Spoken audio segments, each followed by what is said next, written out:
if I do.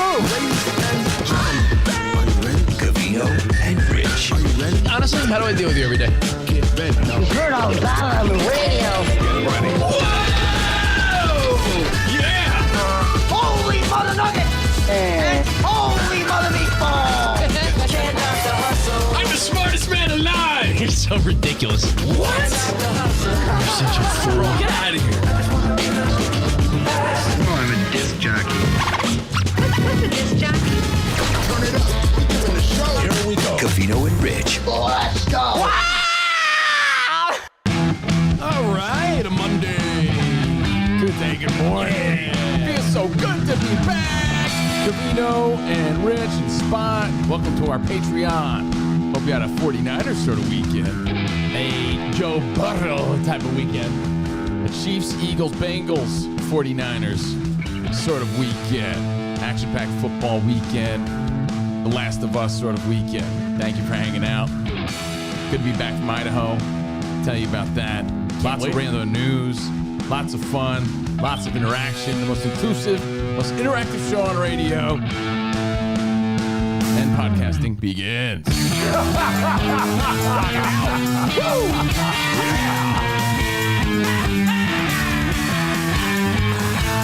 Taking that first sip.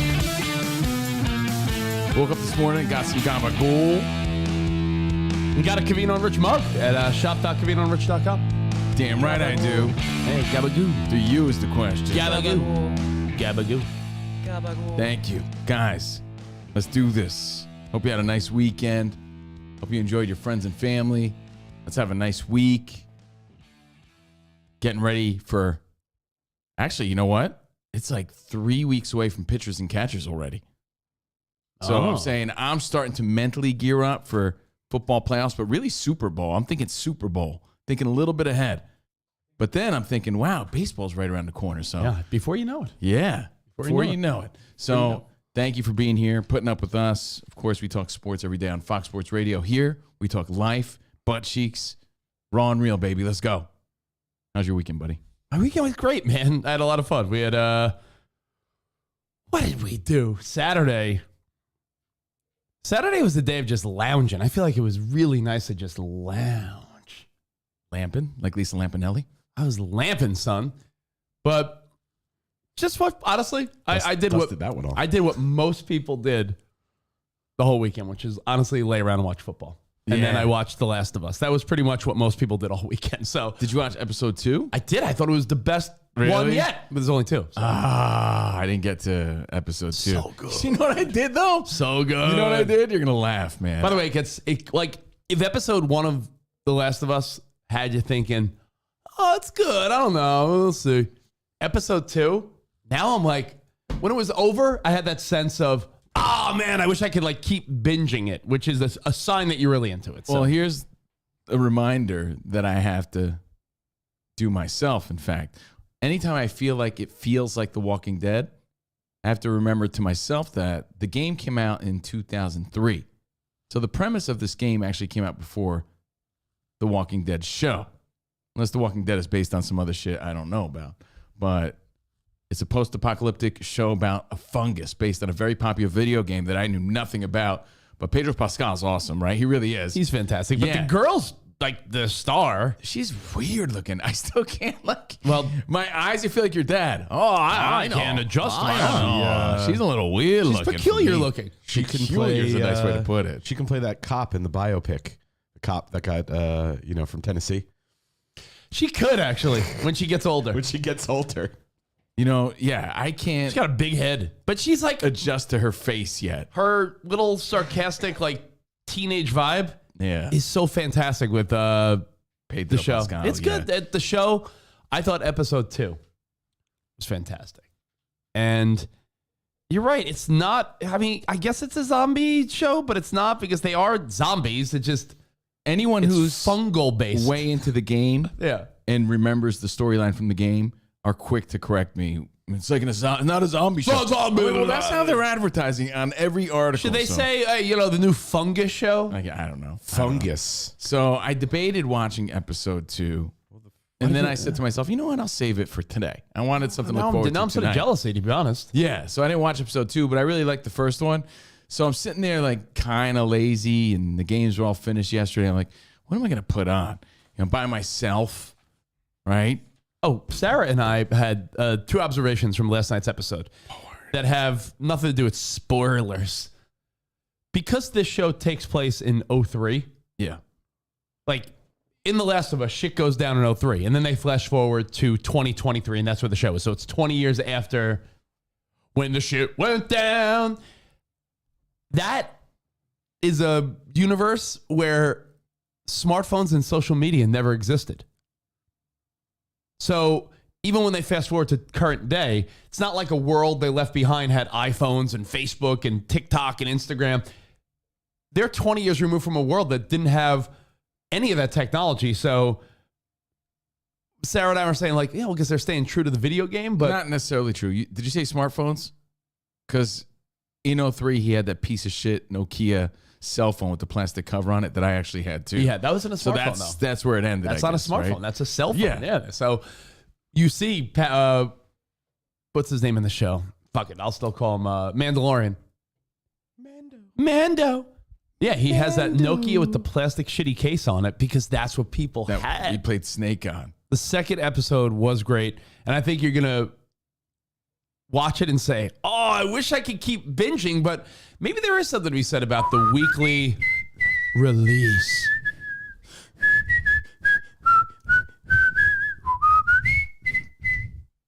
Your phone's ringing. Yeah, weak ass Nokia vibe. But yeah, I'm way into it. And because I watched it again, I watched the first episode twice. I watched it once by myself and Melody, I think. Yeah. And then, yeah, there it is. And then I watched it this weekend in Idaho with Jordan Hello. and her sister and Colton. So episode 2, I was just lounging around and I ended up watching. Hello? By the way, did you pick up anything second time watching that you missed the first time? I liked it better. So I was sleepy Yeah. the first time. I didn't pick up anything different that I may have missed, but it's good. The Last of Us, we're jumping on that. It's the highest rated IMDb show of all time. It's the And it was second. the second largest premiere for HBO ever after Boardwalk Empire. We talked about that. I'll tell you what. I think we could use it. 2003's calling. Hi. I really think that they got something there because we're far removed now from The Walking Dead. Even though The Walking Dead ended like a year ago, I think most people like that post-apocalyptic. I do. At This least. chick's on the phone. She wants to suck my deal. She wants to nurk it. All these nussies trying to be my hussies. I know. Let's kick it back. Nah, she's swoop. Not answering that one. Bro, there's a fungal virus going around. Hey, I have no time for that. Nah, bro. Just so many nussies trying to be my Yeah. hussies. That's how I rolled in 2003. She said she'd suck my D if I gave her a K-Rock shirt. My deal. All these hussies on my deal. I want the sweet chicks, not the swoot ones. Hope you're having an ass-tastic Monday. Chris Frey, I saw the post. That's how I rolled in 03. I'll call it the post game. I saw the post game of The Last of Us last night, and you know they do the extras like behind the scenes with the director. They wanted to make the clickers, as they call them. They're not the walkers. In The Walking Dead, they're the walkers. Here, they're called the clickers. And the clickers, apparently, the extras are video game fanatics that over the years have mastered like the weird jerking motions of the fungal zombies.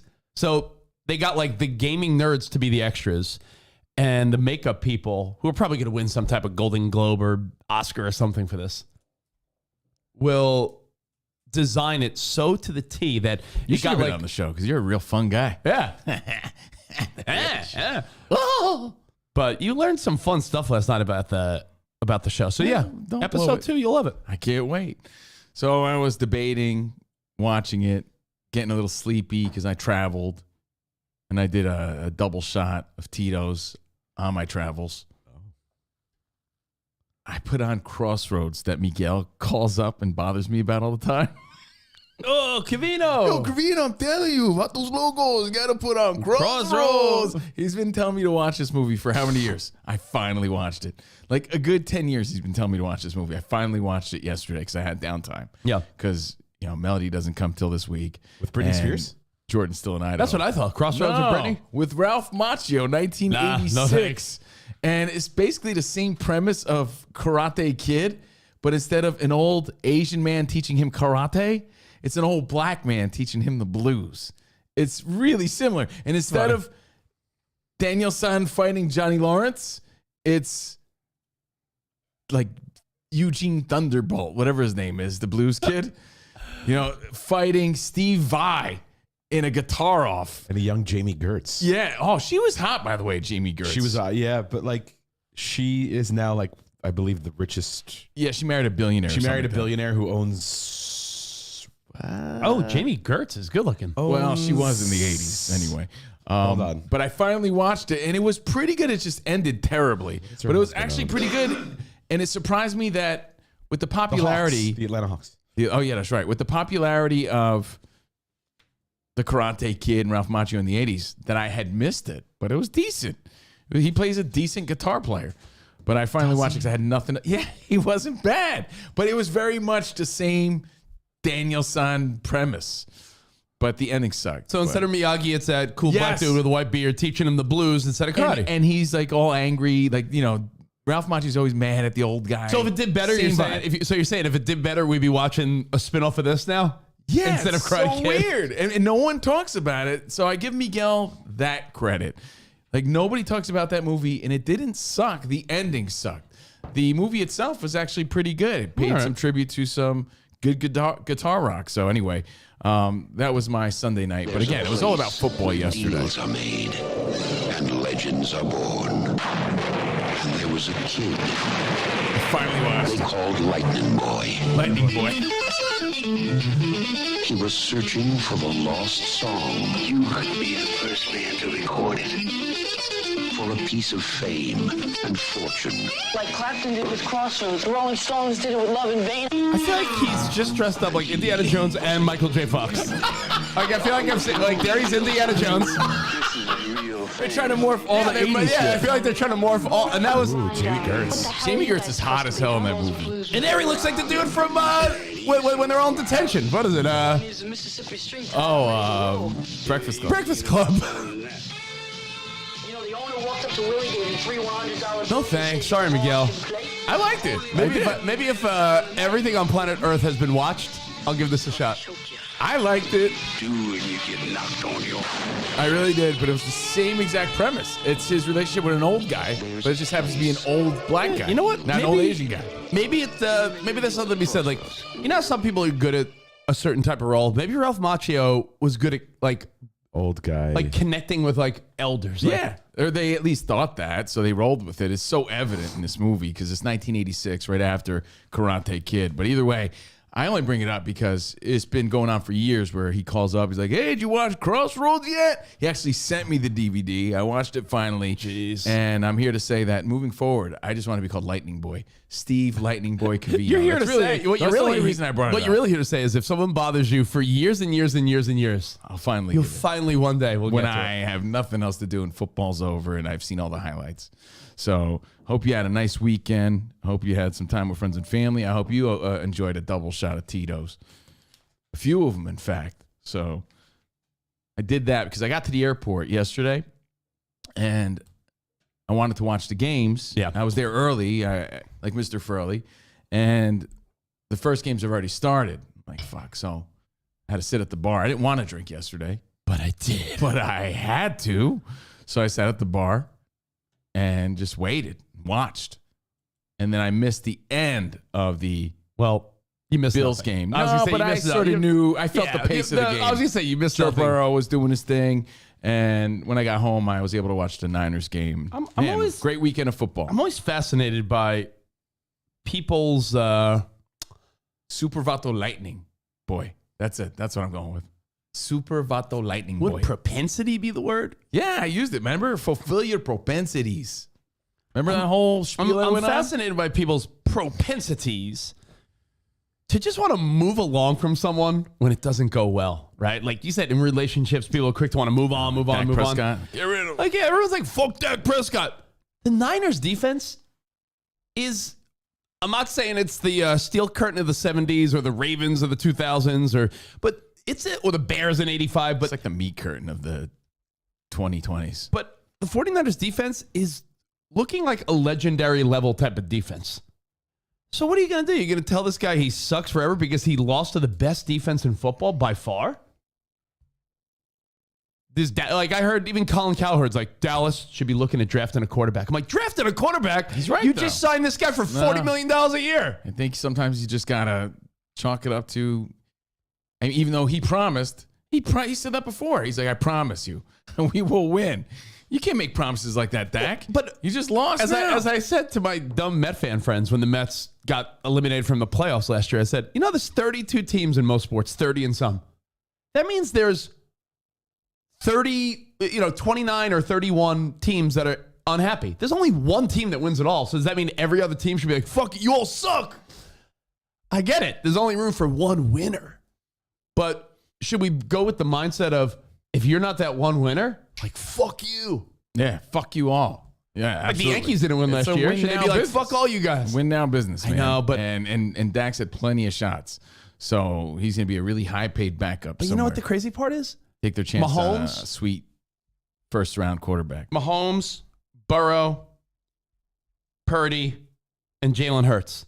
3 of those guys are going to be, couldn't get it done. Only one of those guys will win. So Yeah, but those 4, man, Purdy must feel so good to be in that company right now. Like, he's the young guy no one cared about. Now he's the young guy in the mix. Yeah. So what if they're like EJ Reed said? What if Dak gets like a Sean Payton or someone that like knows how to fucking manage him the right way? Like Dak had a bad year, but you really think, I'll save this for Fox later, but you really think the Cowboys should be like, yo, peace out. They're not saying first rounder, but like a guy like Cowherd said, hey, draft like a 3rd round quarterback. And that way if Dak, maybe you move on, maybe you don't. If anything, you have a cheap backup. But yeah, draft a quarterback? Jeez. People are brutal. They really are. You fuck up a little bit, on to the next. It's like dating. on to the next, on to the next. Plenty of sharks out there, Papa. You don't make the move, you don't do the right thing. She's on her IG story making out with another dude the next day. Win now life, win now league. But we're win now life a little much, right? I mean, life moves fast. So I have a tip of the day since we're going to talk sports later on Fox. But that's the gist. Great weekend of football. It's Yeah, all you need. it's the most exciting weekend of football. I can't imagine people having watched much of anything else. It's the highest rated weekend of television of the year. 49ers are solid. Of the year. But the which is Cowboys defense was more solid than we thought. really good, man. Yeah, they're definitely better than we thought. So props again to the Chiefs. I'm here. The Chiefs, the Eagles, Bengals. Joe Burrow's the guy. He really is. Yeah, that was and the 49ers. That was, of all the games, and maybe because I was at and to Lightning Bolt McCoy.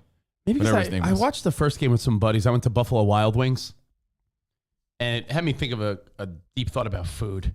I went to Buffalo Wild Wings, and even when you're with buddies watching the game, are you really watching the game enough? Like the culture of watching at a bar. I pulled the old guy move. Remember, I was hanging with Jordan and a lot of her young family and friends. Yeah. I was like, you guys cool with subtitles? Of the game? You guys believe in angels? But during the game, subtitles? Yeah, absolutely. Because they're fucking yapping. I'm trying to watch. Yeah, I feel like subtitles on a game. It's like Oh, I'd say, first and 10. You were mind? Do it serious again. Hey, about Jaden. Hey, Jaden, you mind throwing the subtitles on for Steve? Steve. You serious about that? I'm very serious because I was trying to watch and they're sitting here playing Monopoly and yapping. So... Yeah. And I get it, and that's fine and great and grand, but I wanted to hear some of the game, so I'm there. No, but I think by not really hearing the game, like, you're just shooting the shit with friends, That's fun. having a good time. You could do both, No, though. but I'm saying, like, you're watching it, but either I was so casually watching or I felt like that game was boring. Were you also The Bengals, Bills in the snow. Were you also playing Monopoly? No, I didn't play Monopoly. I feel like I didn't. 'cause I don't feel like like, it. I It feel like takes that- too much of my attention. You want to be like the thimble? And I was there for supportive reasons. Hey, Jordan, get him. Let's go, Jordan. I mean, Andrew said might say it best here. Starting to think Burrow might be the best quarterback in the league. Yeah, the guy's the man. Joe Cool, man. I love his theory when people go, "How do you feel like being the underdog?" And he's like, "I never think of myself as the underdog." So you can say what you want, but I'm not the underdog. Right. That's great. Like it's not cocky. It's confident. I like it. It's cocksure. Maybe because I was at home watching the Saturday games, even the boring Giants Eagles game. It was a Saturday for the Jaguars fans. So first time Trevor Lawrence ever lost on a Saturday. Mm-hmm. And then the Bills-Bengals game, I was at Buffalo Wild Wings, and you're just shooting the shit and chatting with buds. And I'm thinking to myself, is this game really just boring, or is it me? Like, Josh Allen couldn't do shit. And that team's based on, like, excitement. Did the snow, like, actually ruin the game a little bit? Because I love watching a game in the snow because it looks cool. But did it slow down what could have been like some fucking shootout? Yeah, it did. But it's an equalizer. Any thought of like Hamlin hyping up the Bills? Everyone's like, "Oh man, he's gonna go to the stadium." He was there, waved to the crowd. Burrow had to deal with the snow too, though. So yes, he's the guy. He really is. Really cool to know that we're gonna watch this dude grow old, and it's gonna be fun to watch this guy just get better every year. He's 49ers Cowboys was boring if offense is like your thing, right? But if you were like watching that defense and be like, "Yo, they're just fucking stopping," like as far as the game meaning something, like when you were watching that Giants game at halftime Saturday night, if you had friends over, or if you were hanging, you were like, "Yo, this is the game on Saturday night. This is the game I was hoping like meant something. I could sit back, have a drink, and get into it." It's fucking a blowout. Yeah, that sucks. So hey, hopefully you enjoyed your football, and like we said, The Last of Us on HBO. Really good. So that was. So when you're at Buffalo Wild Wings, though, you were trying to realize, can you still enjoy the game in mixed company? Is that what you're sort of? I had two theories. I had a theory about food. It depends how important the game is. But like that's why I told them it's the perfect atmosphere. But other times I don't want to be bothered because I want to focus on these games. And by the way, no one questioned my thought. I said, "Yeah, I'll do it. Let's hang. I'll do it." I'm like, "We'll do the first game, but I can't be hanging around the bar watching the Niners game because, truthfully, I want to be pacing around my living room with the volume pumped." Right. Surround sound, honed in, go fucking take a pee during commercials, make myself a drink. Like I wanted to be home for my game. I can't watch my team at a bar. But it was a fun time. And it did get me thinking about like the balance of food, enjoyment, and titties. Feeling good about yourself in life. Okay. My bad. And I am so torn on, should you really be watching what you're eating? Yeah. That's what I said. When I'm mentally getting ready for Super Bowl, that just means I'm just trying to like not be fat for the big events we got coming up. So you gotta always watch. Mouse was right. I need room to pace the floor during the Niners game. Rich wore holes in his socks. I need sliding around with nervous energy.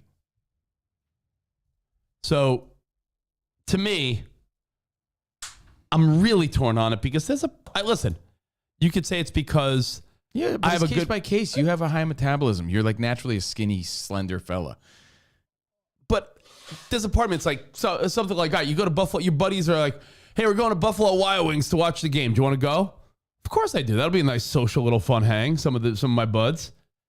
Now, what am I gonna do? Cook a salad? No, I'm gonna be like, "Yeah, I'll have 10 wings and a cocktail." Balance, Daniel-san.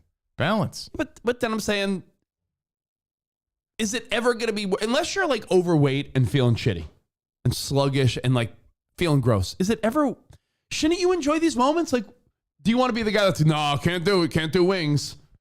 I know you want to live a nice long life. Yeah, but you just can't do wings every day. And then there's always something. There's always something. There's a holiday, a birthday, fucking night out, a date. There's always something. But until you start physically, it's like the Asians say, discipline. Unless you start physically seeing a difference, or you stop going to the gym altogether, and you're not balancing it out, like here's the problem. Like your Uncle Joe said it best once when he said he will never balancing it with the gym. Yeah, but I'm saying going to the gym. Here's the problem. It happens before you realize it. Like it's a very gradual change.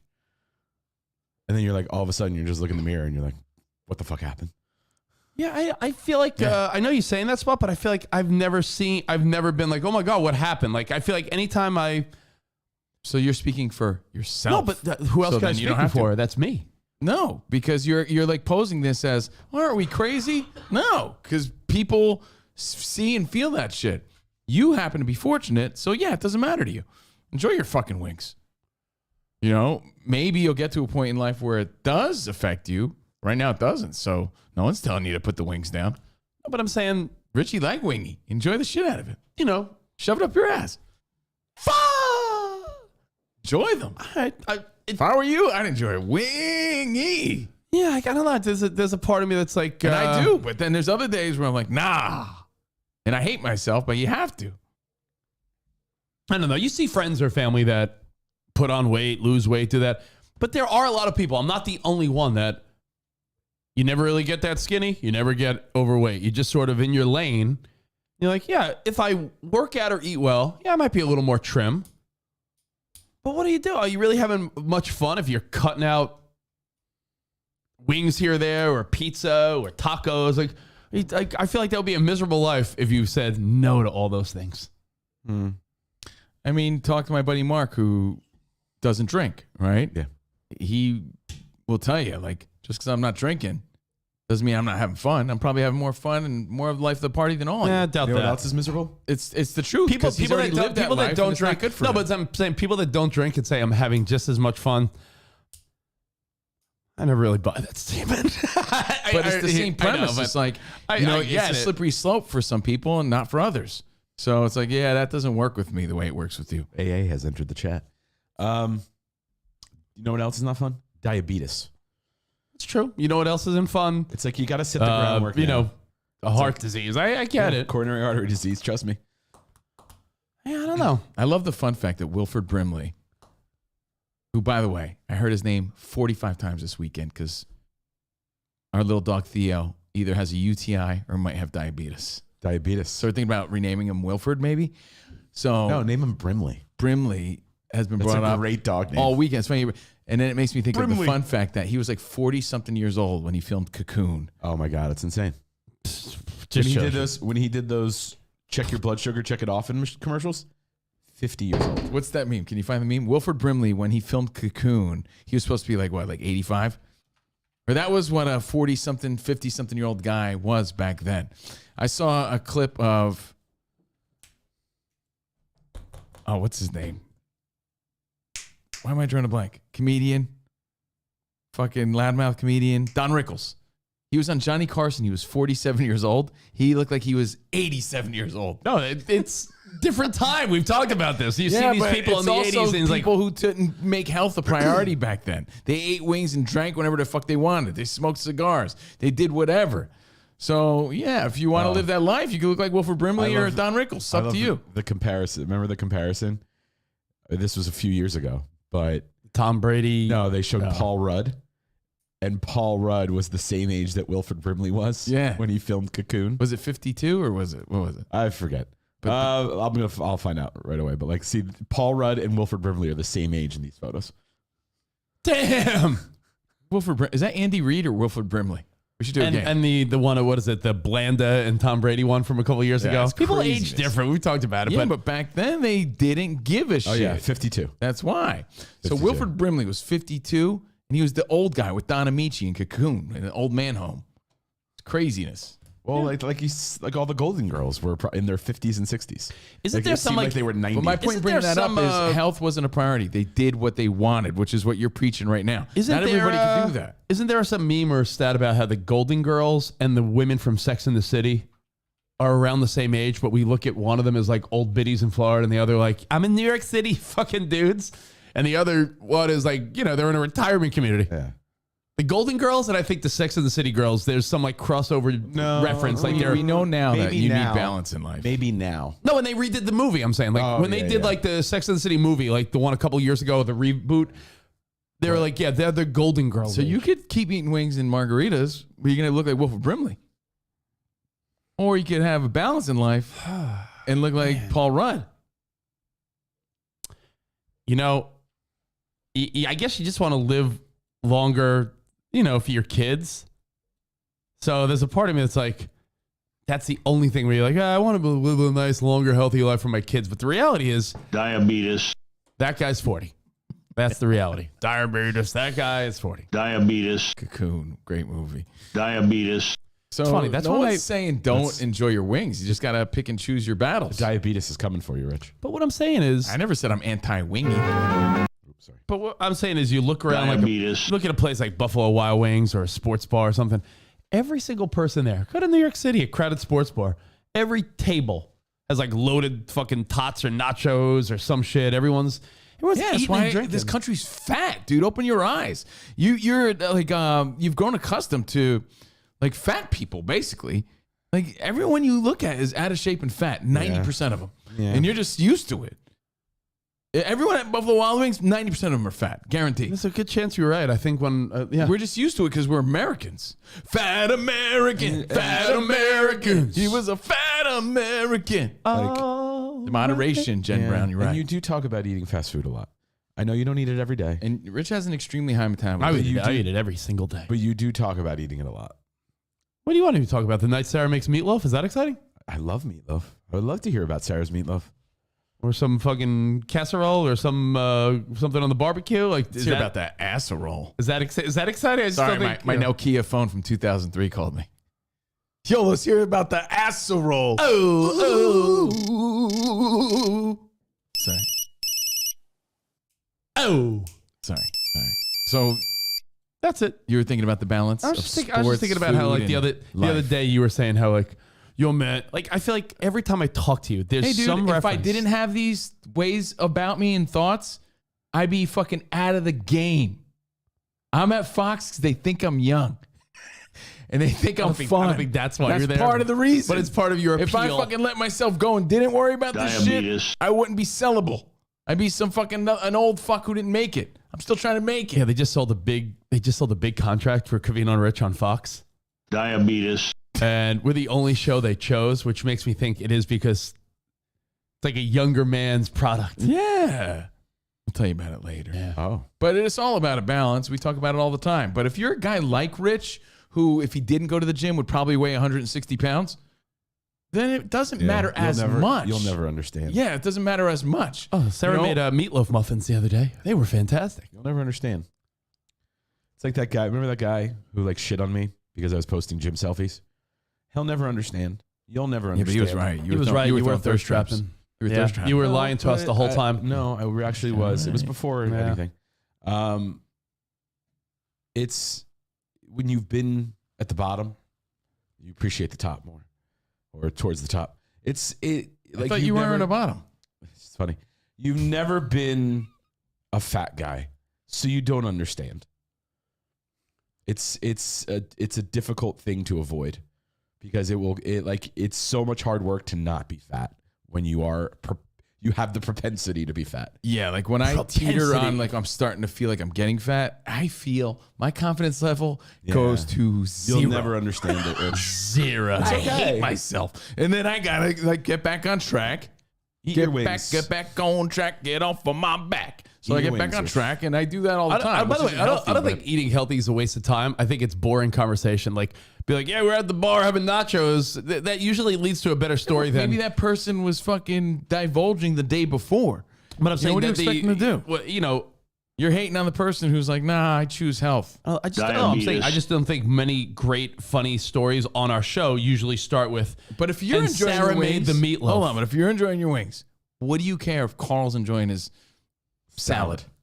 Who cares? I don't care. Stay in your lane. I'm just saying that. Yeah, like I would argue people like you are the ones that bring me down because you don't have to worry about the consequences. I do. Social situations are not designed to be, and I've thought about this as a business plan, and I realize it won't work. But I realize that every social interaction that people have is based around eating or drinking something that's not good for you. Hey, you have a sales meeting. Let's meet for lunch at this new cool spot. Everyone pigs out. Hey, let's meet this client for a coffee or a drink. Or let's go for Covino, what we should do at the Super You Bowl? know who doesn't? Our boss. A big team You dinner. ever notice he never finishes his meal? No one told you, by the way, the last time we went out for a meal with the bosses, Yeah. no one told you to order the chocolate souffle at the end of lunch. Our bosses don't. They don't. Remember that? They don't sort of even said, why don't finish you guys their get meal. the souffle? No one told you to order the fucking chocolate. I look at my boss. You know, he's a smaller, slender fella. I mean, you're not going to finish that. He's my But he's practicing discipline. He's like, how do you expect me to fit in these button downs? He's full. Yeah, he's like, well, you know, it's discipline. Anyway, you know, it's tough. It's a balance. We always talk about these things. Gabe said he's never eaten meatloaf in his whole life. That might be He should what I watch got out of Meatloaf this. and Crossroads. That's what I got out of this. How has someone never had meatloaf? Meatloaf's fantastic. How I love have you meatloaf. never had Who's meatloaf? never had meatloaf? I said Gabe Moreno hit us up. Did I ever tell you the story when I was a kid? My mom had a friend who was dating a new guy, right? My mom had like one friend, right? She told us the other day she had no friends. She had a friend who was dating a new guy, and she was trying to hype up to everybody that her new guy, I was a little kid, her new guy was like such a great cook and everything. And in the 80s, I'm like, this guy cooks? What is he, some sort of puto? Right? So I'm like, my dad doesn't cook. My dad makes burgers, if that, right? He's a great cook. You guys got to come over. And I was little, dude. So, but I remember. Covino was living the life of those Folgers commercials. No, but remember when you're little, like everything is magnified to be a big deal. So course, this is a non-story in my parents' life, but in my little kid life, it's all I knew. Hey, 10, your coffee's horrible. So it's not as good as the women at the office. I remember my parents dressing me all up because we're going to her house to meet her boyfriend, and her boyfriend's cooking dinner for everybody. What does he make? Right, and he's making meatloaf, and I'm like, oh, good. As a little kid, I'm like, I like meatloaf. I mean, meatloaf's great. And, you know, being a little kid who didn't know much, but was aware of everything, I went there and I ate this guy's meatloaf and I was like, oh, no, oh, this is the worst meatloaf ever. My dad's like squeezing my hand, like, what? Ow, Dad, why are you doing that? You fucking know me. Don't have some manners, you little fuck. Like, this is the worst meatloaf ever. And I'm like spitting it out, making a scene on the Mac. Yeah, that's Everyone's that's mad what at me. I'm just a kid. That's when you got I to was do the only kid in this whole adult mix. That's when you got to do the discreet spit in the napkin deal. I was or if little, there's a dude. dog or something. I was like maybe 7 or some shit. That's when you give the dog the back, the palm, the low palm. Stick the mutton in the kitchen. That was a very 80s meatloaf. So very when- 80s story. When you But I'll think tell you meatloaf, what, when you think meatloaf Mom's for me, meatloaf, throw a little Worcestershire, Lean Perrins on that bad boy. Well, there's the meatloaf Loved mix. it. You can just put the meatloaf Yeah. mix in You the know, meat, mix it up. Mom, Or my mom made good meatloaf. ketchup glaze. Mom, meatloaf. Ketchup glaze is the key. Mom made good meatloaf. But I'll tell you what, looking back at my mom, who, by the way, Marianne, How's her love life? can't tell you how happy I am for where her life is headed. God, it's when like are you gonna finally give us an update? You one you day. talked one about day. some random woman recently, but why not your mother? Oh no, I thought it was more interesting to talk about Barbara Ann. But yeah, no. You ever hear the expression "never let your meat loaf"? Don't let your meat loaf. That means like don't get stale in your sexual activity. Don't let your meat loaf. But my mom's cooking, looking back, was very bland. Maybe my dad just didn't like a lot of spice. That was But her my George mom's- Blanda days. My mom's meatloaf was sort of but I liked it. Sarah, I think the key to good meatloaf, Is Lean Perrins.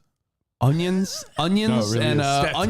taste. I think onions, the right amount of onions. I like a lot of onions in my meatloaf. I do too. A But lot you of gotta onions be- and and that Spot's right. Sarah puts a ketchup glaze on top, Or and like it gives a it a little barbecue sauce. A You little need something to like maybe a little mix of the barbecue and ketchup. Like before you bake it, a little glaze gives it a little pop. Meatloaf is one of those things that I never understood why it got a bad reputation. Like people be like meatloaf barf. I'm like, anytime I've ever had meatloaf, I fucking loved it. Here's a hot It's a tip. hamburger in a different shape. Chop up half an onion, or maybe like 2/3 of an onion. The last third grate into the meat, and it'll keep in some moisture but flavor. Really moist meatloaf is all about the onions. Never let your meat loaf, everybody. Yeah. That's what I got from that. So I have a hot girl tip for you. Hot girl tip for you. Oh, let's hear it. I was living the life of a hot girl this weekend, which is great because everyone praises me. When I'm in Idaho, like the hottest thing going. You know, everyone loves like what I do. Like a superstar. There's no brown people there. Yeah, and I'm like the only brown guy. Like a I'm unicorn. Like a random local low level celebrity. Right? Jordan's mom and dad treat me like I'm somebody special. There he It's great. is. Yeah. Dad wants to talk about like the radio stuff because he's actually interested. I gave him a Covino and Rich football. He was like thrilled about it. Those are for listeners. I was living in the life of Oh, a he hot listens. chick where people just like praise you, which is great. And I did this unintentionally, but it was a great feeling. I was traveling, so I had my wallet in my backpack. It's where it stayed the whole weekend. It's a great feeling. I spent No money the whole Wow. weekend. We're eating hibachi. I'm doing sake shots. They're like, oh, you want a sake shot? I looked around. I'm like, sure. I guess I'm the guy that got all over my face and shirt. All good. Having fun. Hibachi. Talking sake, not like love juice. Sake. You say Yeah. bukkake? No, I didn't say bukkake. I said sake. Oh, got it. You know? Big difference. And then I realized, like, I forgot my wallet. Of course, I Venmo'd when necessary, but the feeling of hey, I'm not even paying for shit was such a great feeling. So my cheapskate hot girl tip of the day is this. Leave your wallet If somewhere? you want to feel like a hot girl, just fucking leave your wallet at home. It's great. That's a horrible tip. I think It's kind of wonderful, I actually. think it's fucking genius. Yeah, honestly, it's wonderful. Leave your wallet. It was kind of wonderful because I'm like, yes, guys, sorry, man. Forgot my wallet.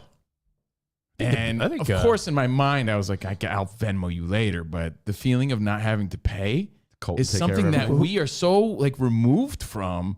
Yeah. You know, and I'm not saying by any means that Jordan never pays for dinner or pays for lunch or whatever. That's fine. Who cares? I'm just saying the thought of like never feeling like you have to pay is that so women don't know that. foreign to us. I saw a great And bit. I was like, I saw a wow. great bit once, and I thought it was fantastic because it was really just a reflection of how hot girls spend a lot of their 20s paying for nothing. Like I think it was like some dude was doing an interview, and he was asking a bunch of like hot young girls, like, "How much do you think a steak cost? What do you think a trip to Mexico costs? Hey, what do you think? Like, if a guy takes you out for dinner and you get the seafood tower and the steak and 2 rounds of drinks, and like it's like women knowing pricing was equivalent to like, remember when they would ask like rich people? Remember George Bush didn't know, I think, like what a gallon of milk costs, and everyone's like, yeah, because he's not connected to the people. Women don't know shit. It's true. You become less relatable, right? You're out of touch, Yeah. Hall & Oates style. But it's an interesting feeling because you're always expected to pay. Well, the same way. You're always, even if you don't, Bro. you're still expected to, you know, or you still have the instinct to. Like, you know what it's And equivalent of? When you forget your wallet, you're like, yeah, I guess I'm not involved in And- this. and This is great. the pro of hosting at your house is that people come to your place and you know it's convenient, especially if you have kids, because people come to you. But I think even when you have people over, I don't think people realize like what one of those days costs. I agree. Like when I have people, like I'm having people I over. think about it all the I'm having time. people over this Sunday for the championship games. What, a couple weeks ago we had people over for football, and then like the gingerbread party. It's a give and take Like, too. no, though. it's It's give and take. My family was always the everybody come over family, but they're also we don't want to go see anybody else family because we have all these kids or because we don't want to. Well, so it was probably easier to. I mean, because So then that's you're what I'm telling saying. It's a someone give and like, take. yeah. So when you host, the positive is that people come to you and they're kind enough to come to you. They But the also other leave side that, of it, they also leave that mess. the other side is that they leave a mess, and They track the everything, dirty shoes in your house. everything is fucking expensive. Like if I have people over for let's say a fight night or Sunday football, it's like a $200 minimum thing. Go to the supermarket, chips, alcohol. Let me make sure I have beer. Make sure I have seltzer. Let me get a new thing of Tito's. Let me get mixers. Sarah, I'm gonna get like the charcuterie plate. Oh, and the veggies, and that shit all ends up being a few $100. I don't mind because to me it's I'll do that any day for people to come over. But I think a lot of times when you go to someone's house, I don't think you realize what they paid. Much like a girl doesn't know. I do because I've thought I'm with you. Most Yeah. people don't consider it. I'm telling you that I personally do think about it all the time because I think of all the times like my dad was dishing that money out for everybody. Oh, yeah. and how thankless everybody no, is. and it's nothing because I really because that's my parents' gripe. yeah. You know, with family. All the times I fucking, flipped the bill and paid for it. Who you think was doing all this shit? Like if every Where's time- my- Now, When Big when my Steve- parents don't get an invite for Yeah. other things, he thinks of like all the years he had people. So I do think about those things all the time. I agree with Tony. He said, I love hosting, but it's wicked expensive. It is. Think about your dad in the 80s. When you had your high school buddies over and your Aunt Googie and Uncle Bill and your dad bought fucking 30 burgers from the butcher shop. and pay-per-views. And pay-per-views and, I bought the Tyson fight and I got 30 burgers. And I got the Carvel cake and I got this and that. At the end of the day, like I tell you, like when we do our gingerbread party, I'm not even joking. You know how much, between Sarah getting all her supplies and everything, we love doing it, but it probably ends up being like at least $1,000 day or more easy, just buying everything. And But it's worth it because you're the person that gets to host. But it is, it's one of those things. Like, you're right. When your dad says, hey, all the time. Yeah. Think of all the times you had Barry and Mark and all your buddies over and your dad rented the De La Hoya fight. Or all the times, oh, you want to stay for dinner? Your dad bought an extra pizza for your friends to eat. You know, it adds up. It adds up. I think of all the times where I'm always thankful. I always thank the people. When I was a kid, I used to eat at different friends' houses a lot. And I'm like, yeah, their parents fed me a lot. Like Christina's parents, that's why I'm so close with her. I used to eat at her parents' house multiple times a week. Her mom's meatloaf? Her parents made great Italian food. So, like, do you know how many how's her mom's bracioles I've had over there? How many? Some gabagool and yeah, it's, you know. So, I don't ask people to bring stuff. The only thing I tell people to bring, I say, if there's something particular you want to drink that I might not have, bring it. Everyone usually is kind and brings like a bottle of wine or drink, and that's how the booze keeps refreshing. But the reality is, I feel stupid asking someone, because here's the thing. Hey, can I bring anything? If I really want to say, well, you know what? You could bring hamburger buns. If that person gets here late, they were waiting on this dude to bring hamburger buns. I always bring the buns. Yeah. Spot brings his own buns. BYOB. Spot brings the best. Like Spot will bring his Stromboli. You ever going to be the guy who brings someone random? I don't think so. You don't think so? No. He said he doesn't know. That would be odd, right? I don't know. I mean, that's his prerogative. Not for me. Cross that bridge when we get to. Yeah. I mean, if you were divorced, yeah. So I had a question. I forgot my wallet the whole weekend. Sat there in my bag nicely. Did you actively forget it? No, I forgot it, and then I couldn't find it. And it was in my car, and I just I didn't care. Yeah. Right? I was the guest of honor. I was the hot chick, which is so cool. I think I want to be a hot chick in my next life. Jump off of yachts in Tulum. Swim in cenotes. Do those kind of fun things. And at Hibachi, and I want to know what you thought about this. Jordan said I wouldn't have done the sake shots if I wasn't the hot chick there, right? She's like, you wouldn't have done that if it was just me and you. And I was like, yeah, I would have. I was trying to participate. Yeah, you're trying to bring the fun. What does she have a problem with you bringing the fun? She's saying I was only doing it because like all her family was there, like cheering me on. Oh, so she was saying that you're not a fun guy, but you were like showing up. Yeah, like, but I think I would have. Anyway, funny. I'm just giving you that. You would have done it with like friends. It was the equivalent of you dancing on a table with a sparkler. Yeah, it was just whatever. But the guy who was doing all his ninja tricks, the hibachi chef, right? He set up the volcano, Rich. And I got to tell you, when I was little, I don't know many kids that were as mesmerized as I was by the. I was like, I'm going to be this when I grow up. Little. Yeah. As an adult, and you're now mesmerized. I'm still mesmerized. Like, oh, yeah. Here it comes. I spin in the egg. I'm like, oh, it's the best. I still love it. It's one of my childlike wonderments that hasn't gone away, right? It's like Santa's not as fun as it was when I was a kid. Theme parks, not as fun. Hibachi guy, still as fun to me. So, yeah, like water slides, they're still fun, but not as fun. But the guy did the volcano, but he didn't do the flaming fucking choo-choo train onion volcano trick. Wait, so it never came out? He stacked it up, but didn't do it. So the smoke never came out with the fire? Would it have been wrong? Because I did look around and everyone was treating me like such a great guy. You should be like, choo-choo train? There's a part of me, the sake was kicking in. Choo-choo There's a train. part of me that want to be like, hey, hold on, time out. Where's the choo-choo train? Choo-choo train. Where's the where's the onion volcano? There's a part of me that wanted to stop the fun. I didn't. But it did dawn on me like, I wonder if you can. Well, can you make requests during a hibachi performance? Kevin's right. Anyone not partaking in the hibachi antics looks like a stick in the mud. And we always say that's a great date spot. It's to decide if a girl's such a dud that she won't participate in hibachi antics. Did he make the egg roll joke? No, but he did the beating heart with the rice. He did the beating heart. Did he draw the arrow through the heart?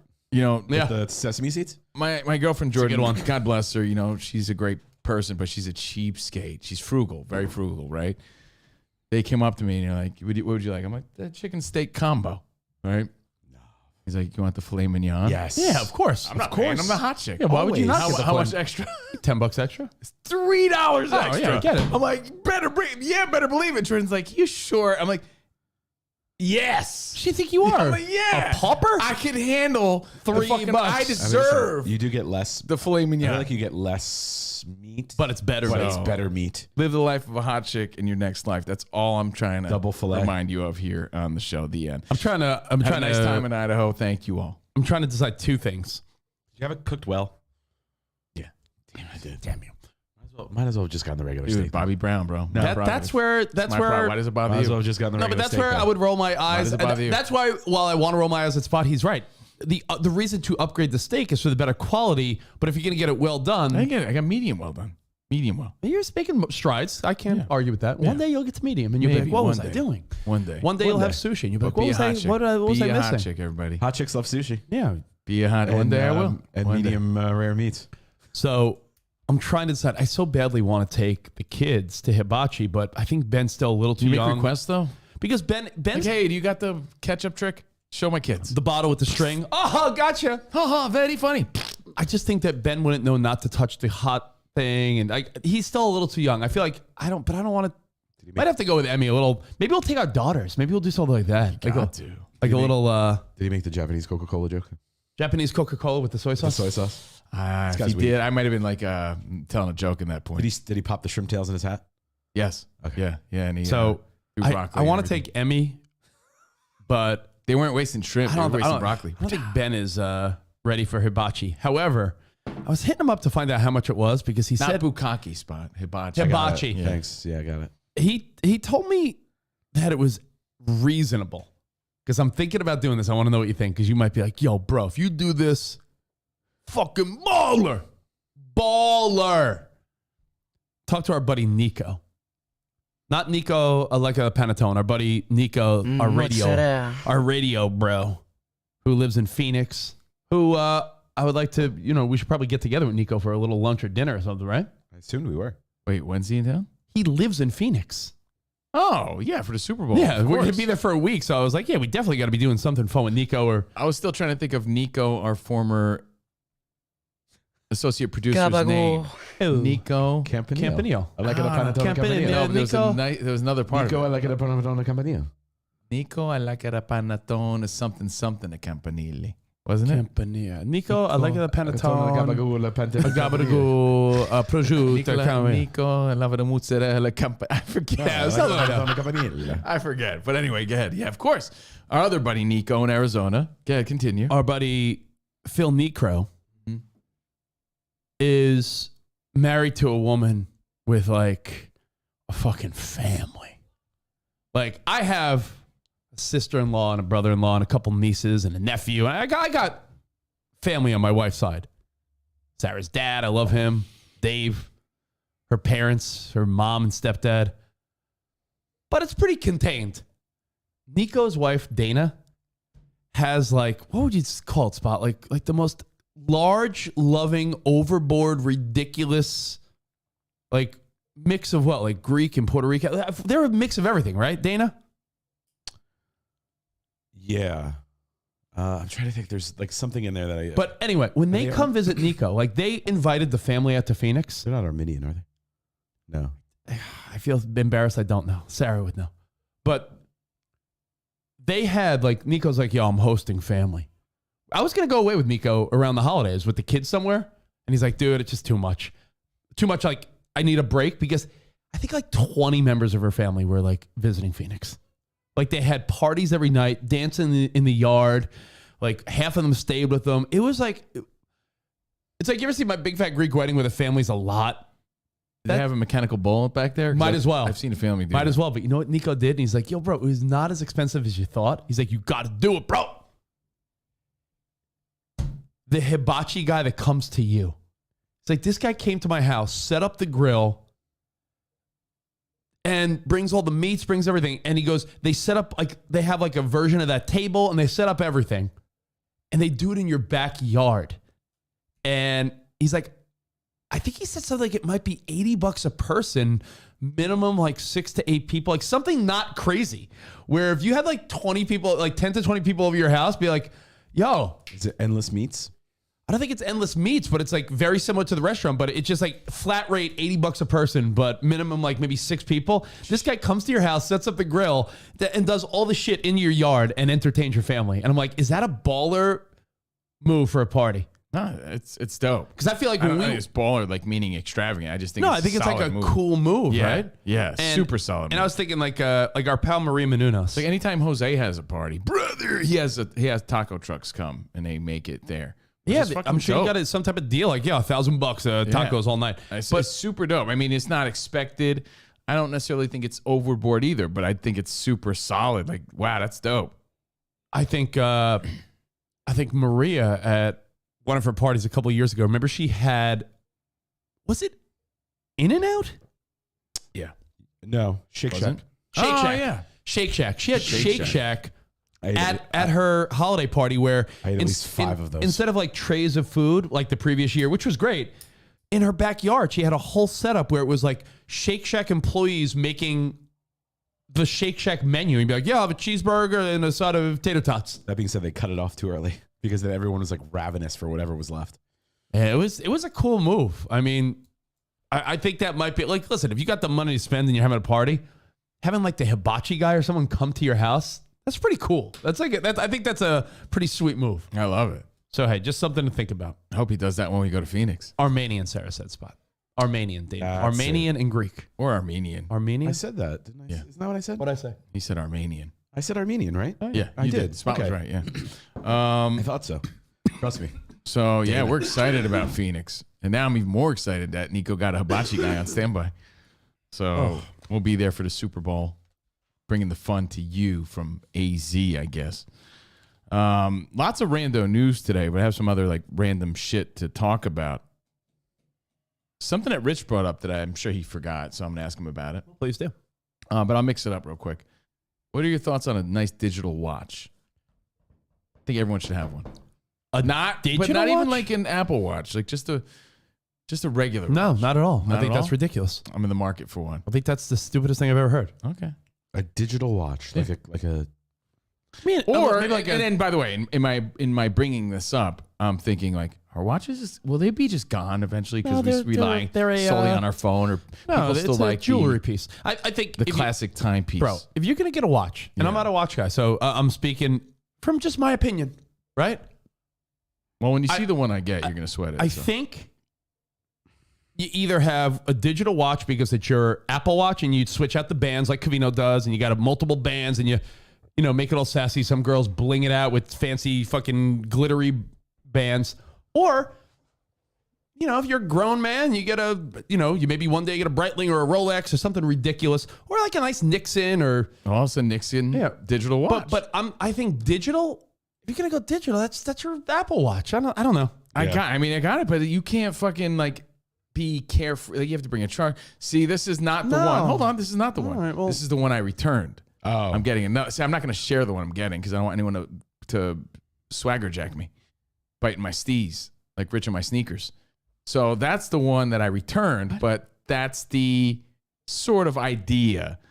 Nixon has a nice line of digital watches, and I'm like, you know what? I might want one of those. I just think they're going after that. 'Cause this They're one going after the Apple if you're on Watch. vacation, no, you get it wet. You still worry about your Apple Watch.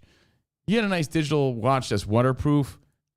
I'm not worried about it. It's like my knockaround To me, watch. but you know what I mean? Yeah, but if you have why do you need a knockaround watch if you have an Apple Watch? because I wear a watch every day. Rich, let's do this together. We'll find the watch he's getting. No, you won't know which one I'm getting. No, we'll figure it out. You won't. I think we can do this. No, it's okay. No, I think we can. It's So all there's, right. there's 18 to choose from. Okay. All right, let's knowing I think we can do Covino's this. taste. Okay, Knowing Covino's taste. All right. Yeah. top right is in the running. I don't know. He seems like the kind of He guy likes that- very black. Is so that the top MK1 left. or no? Is that the MK1? It's the state. What is that? I can't see that far.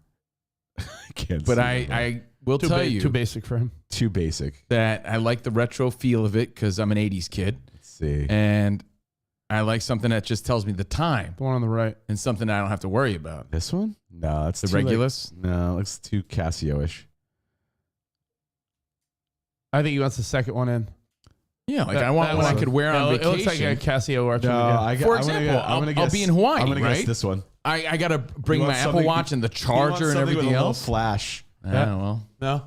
Nah, that's not it. Damn. Well, hey, I'm not gonna tell you. digital watches. I don't know, Just man. throwing it out there, and then the deeper question was, because I'm gonna get one, and you're gonna sweat it, and I don't care if you don't, because I'm me and you're you, and it's all good. Everyone, But you should my know. deeper question is, like, will the status of a sweet watch sort of drop the more and more we don't need them? Like, I love my Apple Watch, but I'm saying if you have like an expensive, No. I still like them. My thought is this. It's been a decade now that people aren't really using their watches to tell time as much as like, yeah, look at my fucking cool look. I'm not even wearing a watch today, but I think it's more of a look at my cool watch. And people have an Apple Watch for function, or people have a expensive watch to be like, yo, look at my sweet timepiece. I don't like traveling with it because that's another charger I got to bring. That's your hold up. Part of it. I don't want to bring a charger. Plus, like I said, it's like something you worry more about. I wouldn't submerge this in water. All right, well, I mean, take it off when you're swimming. How often are you swimming? By the way, Dude, these are like, particular cases. What if I want to go on Splash Mountain one This last is time? meant to be in water. It's late. actually I don't trust it, though. submersible. Is it completely, though, 100%? Yeah. Well, It has a swimming I setting. still like the old school digital watch, and Jordan bought me one that I picked out. Turns out the one I picked out wasn't necessarily what I wanted it to be. That's the one I showed you on tier 2, but I'm getting another one. They're not expensive, obviously, but I think they're like, you need a middle ground watch, like just a middle ground, not like your super sweet watch. And not your Apple Watch, like something middle. That would be this for me, but not everyone cares. but So I agree with Rich. I You have think- an Apple Watch for like workouts, Your casual day-to-day. use, your day to day. Then when you're going out, On a date night or party, an event, you have a watch. you have like a that- nicer watch. Yeah. Or you get a different band for your Apple Watch. But I think what Spot's saying is that if your Apple Watch is waterproof and you're like, I don't trust it, then that's on you. Like I just don't even like to travel with it, really.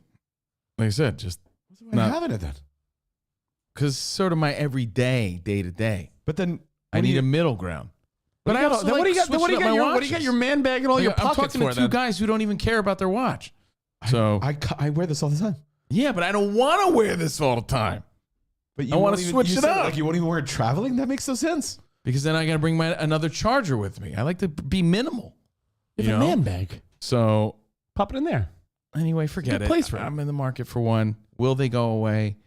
I don't know. That's why I'm going to get one while I You can. asked me a question. You're mad at my answer. My answer is No, but then I realized I'm talking to two fucking no. nerds. My answer. Oh, yeah, that's what it Yeah, is. that's Yeah. what it is. All right, we disagree. We're fucking nerds. So my anyway. answer is you have nice watches, and the Apple Watch has become an everyday, functional, trendy thing that people have. Why limit yourself? Yeah, but I'm saying like If there's digital. You have a digital watch that does everything in the Apple Watch. they don't look as cool as that fucking Nixon one that I just showed you. You know what you can do? All right, then It's- get it. You know what you can do, and I've seen, and these are actually really cool, or at least they look cool. You can, you know how this is when you take off the bands, it's just a little square. They have like legit looking watches that you just pop in the little square, and it looks like a fucking almost like a Rolex, but it has this face of the funny. Apple Watch. And Get that. Anyway, Let me find you one. like I said, it wasn't about, hey, what do you think I should get? It was, do you think the clout and status of a watch You get a pocket watch. is less important because no one really uses them? Like something Even like, if you spent $10,000, $20,000 on a watch, you're still probably using your phone to here. tell the time. This is a very mediocre example, but this is what I'm talking about. Like you get it. So this is just the Apple Watch popped into what looks like a regular watch, Yeah, That's I've pretty seen cool, this. actually. you know? So I just- complimented Al B's the last time I saw Just him get because something like Al B that. has that, Like, right? look, get He's this. like, yo, That's you, it, like he's that? like, you could have it. I'm Honestly, like, dude, stop. Yeah, look at that one. honestly, I'm going to buy this. I've been 40 in the- now. Look at I've it. been in the market for that for a long No, but hold time. on. A class stainless steel banding case for an Apple Watch, $49.99, and it makes that watch look like a fancy watch. Al's been Look at that. offering. Look at it Al right there. offered me his. I'm like, stop. To keep it on your wrist. No, like if you like it, you could have it. No, dude, trust me. I do like it. I'll get my own. 10% No, off I your definitely order. like that. I like switching $5 up off. bands. Take it. Have at it. Do it. Here we But go. anyway, Fucking I nerd. think that's your best option before you spend $125 on another digital watch. But I think that's So as I discussed the other cool. day, the other day I brought it up on Fox Sports Radio because on Fox we talk a lot of more nonsense than sports. By the way, to wrap up what you just said though, What? people not using their watches. My watch, the battery died. I still wear it 4 days a week. Exactly. I'll probably wear it 3 to 5 days a week, but because I just like the look of it. But the reality is, I'm not using it to tell time. I'm using it as an accessory. I don't look at my watch. What time is it? Because this is in your fucking hand or next to you. If I look at the time, I look at this. I'm not like. So What's the time? Slime time. What about slime time or a swatch maybe? man, I'm gonna go retro and buy some slime time. Anyway, worldwide leaders of nonsense on Fox Sports Radio, right? So I started off the show with like a fun tip of the day. And I was talking about how Rich subconsciously, subliminally motivated me by sending me all these old videos of myself. Like, it's fucking midnight on a random Thursday, and he's sending me like videos from 4 to 5 years ago when I was at my absolute svelte Is your hair for ESPN. Is your hair higher today, or is it your glutes again? It's my, I don't know, man. It's your glutes. yeah. My ass workout. Do you want me to send Spot the video I sent? No, I don't care. I mean, if you want, yeah, sure. Spot, I'm going to send you the video I sent him. Send it, I'll pull it up. Anyway, he was sending me like all these videos, and I'm thinking, I'm in bedtime mode, probably regretting all the hibachi I had just eaten, and I'm looking at this. I'm like, why is Rich sending me all this? And I appreciated it, but I'm like, what's that about? Anyway, what it did was motivate me even more, right? Well, So I'm my like, intention- damn, my I better intention, turn the clock back because I still got big things to do, right? So, and I did that with ESPN.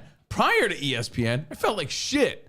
But what I did was I got on my horse. It was part of the You have a horse? part of the signing bonus. Jeez. I got on my horse and I fucking turned it around.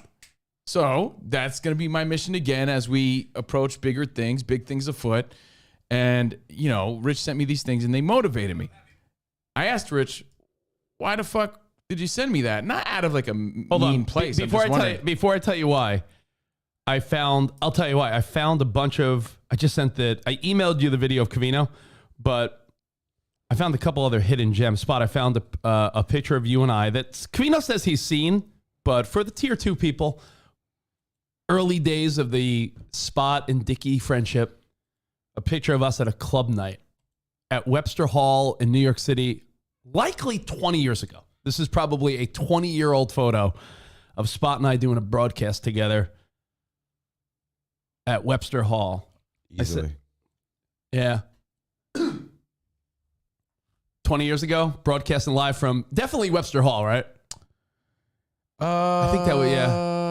We were there every Saturday. So that was Spot and I in probably 02, 03, I'd imagine. Did you ever do broadcasts at, what was that place?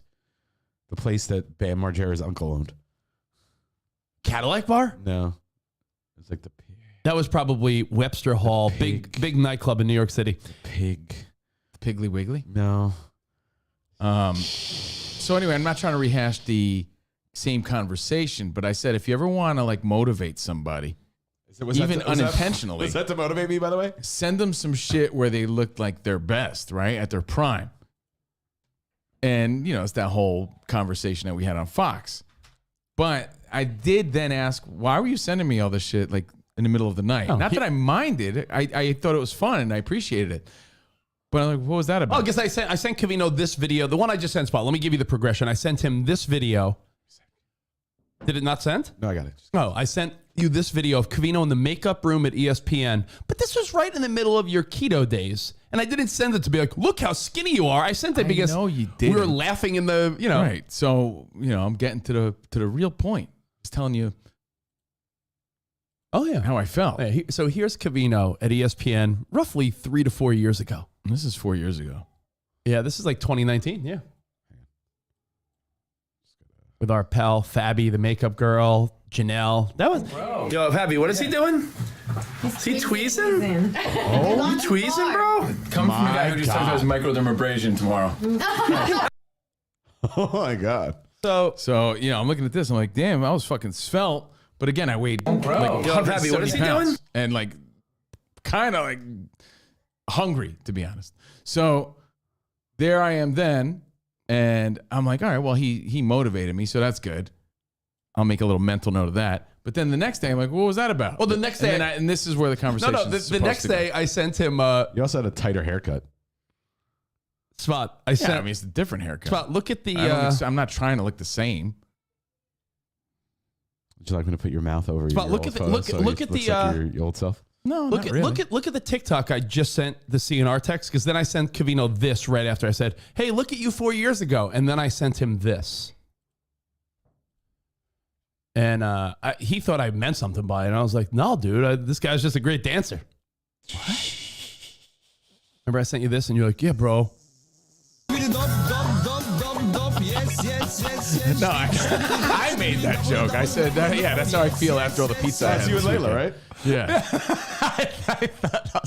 But you guys What are you trying to say? Because you realize I'm always up and down. I know. Even if you look up pictures from like the early 2000s, sometimes I look thick, sometimes I don't. You know, either way, it doesn't matter. Do you know anyone like that in your life growing up? Like one of my best friend's parents went from like 120 pounds to 250 pounds, like maybe like 5 times. One of my friend's moms. I mean, I've never been that drastic. No, dude. no, I'm not saying you. I'm saying, No. have you? But that's a big No, but I'm saying difference. like we have a friend whose mom was like skinny, big, skinny, big, skinny, like throughout our whole life, and it's like, whoa, like fluctuators. I've yo-yoed hardcore. John Carpenter says, punk as fuck, Rich. I'm not sure what that means. Drew Mac says, Rich isn't a watch, sunglass, or a hat guy. Yes, or a sneaker guy. So I'm talking to the wrong guy. That's true. I'd argue you were a little too skinny in that video. So don't go like too. Yeah, don't be hard on yourself. You look great now. I'm not being hard on myself. You know what? I couldn't bench fucking 135 pounds then. So I'm not trying to be that, but I'm like, oh, Surprised okay. you could lift up your fucking bag. With, Yeah, with those like skinny arms. and now the more I lift, the more I'm eating. So I'm just bigger. But it did spark something aside. I don't care. We already had this conversation on Fox. Yeah. So I said, if you want to motivate someone, send them some shit where they were looking svelte, right? That was the fun tip of the day. So then I asked Rich, hey, Rich, what the fuck are you doing up at night sending me all this shit, right?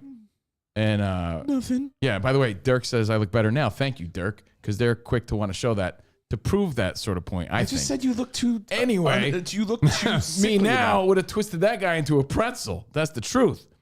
And what, eating it? And eating it with fucking with caramel sauce and mustard. Caramel. Sorry. Rich says I can't resist. something that he never said before to me ever in fucking 20 years of talking to him every day. He says he keeps a daily log. A travel log. A travel log. Rich keeps a travel log, and he said he's fallen behind since the pandemic, and so he's going through all his shit. So I caught up to a little bit. complete his Microsoft travel log. I was like, your travel log? What are you talking about? My travel log. Yeah. I was like, So I was like, well, tell us about it, because I don't know anything about this. Yeah, exactly. A travel log. We've traveled with him probably more than his own wife. And we're like, your travel log? I don't know anything about your travel log. I'm curious about the in-depth nature of this travel log. Is it Exactly. like went to Taco Bell today, or is it like places you've been in the world? It's like So Rich was going through all his phone shit and sending me random things because he's looking through stuff for his travel log. travel log, bro. And I was like, well, Not everyone has a travel log. Please tell us the importance of it. And I'm being serious. I'm not being sarcastic or anything, because I've it dropped. sounds it's interesting because I feel like I've known everything about you. Never heard you mention this. I've never heard this mentioned. And B, it's like, I know. oh, that's kind of cool. And tell me the benefits and why. Like Rich, you're a very you love writing things down. You're a very visual guy. Yeah. Like you have how's your calendar working out? I updated it. Okay. You used to print out calendars and write on it. I get that. I've never known you to keep an actual digital document about anything. Yeah. You know what? He's updating his Microsoft. You said, so what program is it? No, it's really. I just make it's like a word. It's a Word document. Is it on the, he said Word document. is it in That's the what cloud? No, I have it as I saved it from an old computer that sort of conked out, but I had it in email, so I reopened the Word document and I just saved it on my computer now. Put it in the cloud. So what I've done is, every 6 months or so, I'll make a cool video of my kids. And I don't like to fall far behind with that, because if you fall far behind in anything, people could all agree with me. If you fall behind in anything, it's intimidating. You could fall behind in watching a TV show and you might be like, oh, I'm like too many episodes behind. I give up. You don't want to fall too behind, but So I felt about Walking Dead. every 6 months or so, I will put together a cool video for Sarah and I of like the kids, and I'll put it to like cheesy, fun music, and it'll just be like a montage of our life. And I try to do every 6 months like a 3 to 5 minute video of the kids. That way, listen, I got like a half hour worth of like cool little videos now over their life, and I think it's a good way to, I guess you would say, condense your memories, because you always point out, Covino's the first to point out, we take all these photos and they do nothing but sit on a hard drive. Right? You take these cute videos of your kids like, hey, Ben, what are you doing? You're taking a picture, a video. What happens to it? It just sits on your phone. So I put together cool videos. Another thing I do. Free prints, bro. And Spot, you gave the wide shot. I wish I started sooner. You don't have to look in the camera just because it's on you. You can talk to Covino. I know. But I wish I had started sooner. I started in 2011. And I wish I had done it sooner. But every year, I write down January through December. And each month, I write down a couple notable things I did in that month. Are we allowed to see this? I prefer not, because I don't know. I didn't write anything bad in it, but pick a year in the last 10 years. 2012, 2013. Want to do 2013? It's Rich's highlights. All right, 2013. Actually, pick the best year. I'll let you decide. I mean, you just randomly said it, so it's a good example. 2013. 2013. All right, 2013. After the end of the world. 2013.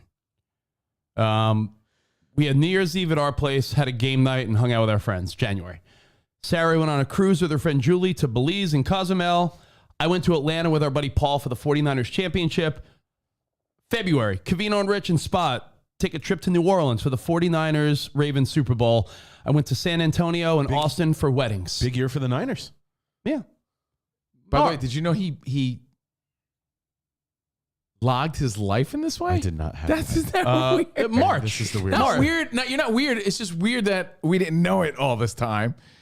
And like, I would never expect you to be the guy to do this. March. Went to Riviera Maya, Mexico with Sarah, our friends Turner and Loren. They got engaged. Funny story with Luke at the bar. That way I remember. April. Went to Baltimore with my family and dad to a vineyard with Jimmy and Lori. I went to Miami with Nicole and Matt. We saw LeBron play for the Miami Heat. 8 in South Beach. May. 8 in South Beach? Yeah. You even said where you ate? Yeah. May. Went to South Jersey for Alex D's wedding.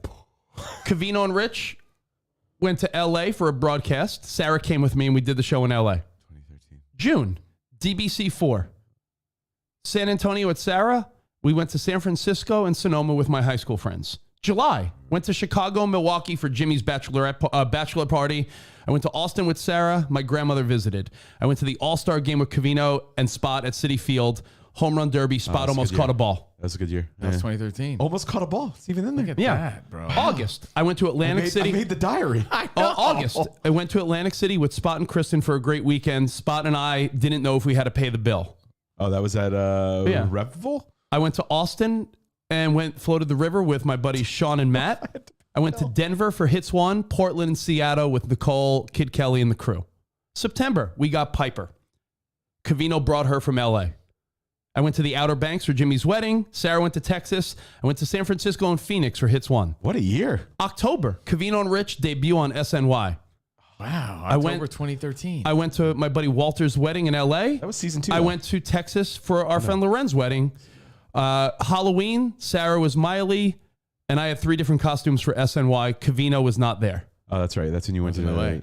Yeah. And what's his name filled in for me? November. Sal Licata. November. He was Dr. Evil. Sarah and Rich moved from New Jersey to New York City for our first apartment in Manhattan. December, I sat courtside with my buddy Paul at a Knicks game, and we went to Spot's party in a blizzard where Paul got splashed with snow. And that's 2013. That was my good and party. that was 10 years ago. Yeah. So Isn't that crazy? But I have that for every year, and I just feel you like can't be so matter of fact about it. you don't think when, that's I think it's a cool awesome. idea, right? It's Rich's mini diary. But how, after talking to this guy every fucking day I'm so surprised. for all those years, and then living most of those things with him, did he not once ever tell me, "Oh, I'm sorry, I'm logging my little diary of..." Hold on. This is something you 2023. kept private? 2023. Covino finds out about my secret tricks. Yeah, like has this been a weird secret of Rich's for your like diary. up until now that Rich has a diary? Secret I've diary, known I Rich guess. for 23 years, and never once has he mentioned that he keeps it. I know, it's amazing. Yeah. But you know, when you're Dearest reading it, diary. Did you used to keep when a you're reading it, physical I one? see the benefit. But how often do you reference at it? You know what I But mean? it's nice to have. And at the top of each year, I mention the highlights, right? Like for instance, 20. Like There's a whole system. there's a Did you year-end get this from recap? like your dad or something? You know what's it's my fascinating. dad, you know, what my dad does. He has a bookshelf. It's a family tradition. Every time my dad and Nellie go on vacation, my dad's wife Nellie, they print out like a Shutterfly or what is it? Like one of those How little. have you no, not they told little us that books. you So keep like a journal. When we talk about everything under the moon, we've talked about traveling. We talk about everything. Bree brings up a good point. This is very similar to those people that write the year-end letters for their Christmas cards. Oh, yeah. I'm surprised you've never done this because you have a thing. You have a script you could follow. You could be like, oh, in January, Ben got his first tooth. Right? Like you like- got all that. Like give me another random year, and I'll give you the highlights. and of you the make. year. By the way, this you know what this reminds me of, and maybe this is something you picked up from your grandfather. Because you write notes like my grandmother does used to on the back of photos. Like it sounds very like, And it does sound like Wes's Christian's- family's thing. Christian's 13th birthday. We got an ice cream cake from Carvel. It gives reference because you'll be got like, a "What do Care we Bear." eat that year?" Now you know. But you're right, because a lot of that shit feels a little arbitrary, and I forget. Like I remember doing those things. I couldn't tell you what year it was. Give me another year, and I'll just give you a few highlights of you I'll between now and between let Spot 2012. You know, the last 10 plus years. 2016. Right. We were in LA at that point. 2016. 2016. Start- I was going through some tough times. He was. Yeah. 2016. Let's hear it. You know, this would be a nice reminder because I don't remember anything from that year. I was drowning. So tell me about it. January. Tell me what I did in 2016. Started out the year. Let's say, I'll be quick. Start at the year, New Year's Eve. We went out for a drunk night with Pat and Shannon. Sarah left her phone in the Uber, and remember I had to track it down the next day? I do remember that, actually. Oh yeah, she left. You went to like some random person's house and like February. This year's pretty brief. My notes aren't as complex. By the way, I have a question. Yeah. In your process, do you add it once it happens, or do you look back at the end of the month and say, I usually do it every 6 months or so. Like I'll do it maybe once or Yeah, twice but how a do year. you remember- But I told you, how do I remember? How do you Because remember we take the fuck- pictures of everything. That's so you go through the phone. So I go through the phone and I'll be like, oh, in January of like I had and again, stopped Rich doing said it. he hadn't logged anything. The pandemic fucked him up. He got off I track. was like, and oh that's why fuck, he I was haven't going done through it. all those So I was videos. looking at like 2021 and I was like, oh shit, like was in Texas for months. How And I could was like, you yeah. sort of so Your pictures tell the story. Yeah, Because and you just write it down? Especially when you have little kids, you probably take a picture every day of your life. I guess, but I don't necessarily remember all the details. 2016, we went to the Super Bowl in San Francisco. You and I. I remember that. It was our first year out here in Los Angeles. I went to Florida for spring training with my high school buddies, the Ball Busters. Went to Universal Studios, saw my grandmother. Christina and Mike visited Los Angeles. New York City trip for Rich and Sarah in April. Greg and Nellie visited. May, we went back to New York for the Guac Off. I went on a cruise with my family to Bermuda. Went to New York City for the DBC 7 in June. So yeah, it's like a yearly reminder, right? July, 4th of July in Texas. Covino and Rich, Vegas for UFC. Then we went to Vegas for Hooters, and then we did the All-Star game in San Diego. So that was July 2016. yeah. That's actually, yes, I remember that. August, Joshua Tree State Park for Covino's birthday. Last time we saw Layla. Covino and Rich road trip. We went to Vancouver. All the Oh, way, yeah. all That the was a way, fun time, all the way though. down to San Diego. Sarah went to Vegas for a bachelorette party. September, we went to Hawaii. Sarah was pregnant, but no one knew. October, went to New York for the Mets playoff game. They lost. Went to Texas for Worst Fest. Covino moves in. New York wow. City. Wait, whoa, hold on. What is that? End of 2016. 2016, what month? I have November. I moved into Rich's place. Yeah. New York City and Colorado for Christmas, and shared our the Emmy baby news. So yes, I just think it's like, I'm not gonna go over every year with you guys, but I just feel like It's not about what Rich did. It's about the benefits and the shock that I have for you, who doesn't seem like the type to have a little mini journal. right. That's all. I think everyone You don't like stuff. It'll And where does this reside? Because someone said, is it an actual diary? in a Word document, literally a Word document that's on my what do you call it? On my desktop that I could just click open and close. Like And this began in 2012, 2011, 2012. I could probably go back further, but that's sort of like I don't have iPhones and what pictures inspired you then? Do you remember? Was life moving fast? And just trying to keep track of it? Sarah and I were like newlyweds, and I think I was like, oh, let me monitor. Let me like just keep track of, because you know what? I felt really lucky that we were doing a lot of traveling, and I'm like, yeah, we've been doing a lot of things, and I was like, let me write it all down so we don't forget. Man, I wish you had 07. I wish you had 07. Me too. I know. We traveled a lot that year, man. Life moves pretty fast. Yeah. And I wish you read, when we hung out with like an Ice House girl or something like that. Remember that? Yeah. Like I want to. Banged a girl in Miami on a no. So there was some girl who was on a poster. I banged her. Yeah. I want to hear that. I want to hear that story. Yeah, I feel like I don't have enough. I wish you of had that. 07. Maybe I'll go back and try to connect the dots through like our pictures. I mean, go to our Flickr galleries. Go to our Flickr and be like, wait a minute, Oh, those would be great stories. But anyway, it's the shock of like you always learn something new, and I'm sure there's benefits to this that I don't even recognize, but it is kind of cool. Hot girl and Tiny Tim. Yeah, and maybe you can get actually, where I see this to be the most beneficial. Let's say you're about to have a kid or something like that, like logging the kid's life. Sounds obvious, but I don't think people do it enough. Like Melody be like, what was my first word and when was it? I'm like, Right. me, I have a lot of videos. I think your first word I was used to dad. write the Chronicles. I don't know where they are, but they're somewhere. And someday I'll find them. Chronicles. I used to document our life in the early 2000s. Chronicles. Holy shit. Lots of that's butt funny stuff. as hell. The Chronicles. I thought it was called the Chronic What Goals. That's why it was of called CNR. The Chronicles. Holy shit. I remember that now, Spot. But I found a lot on my phone that I'm sure other people may have too. I have a lot of selfie videos of me being like, hey, it's June 2014 and I have no clue what's about to happen with work or this or that. I just want to.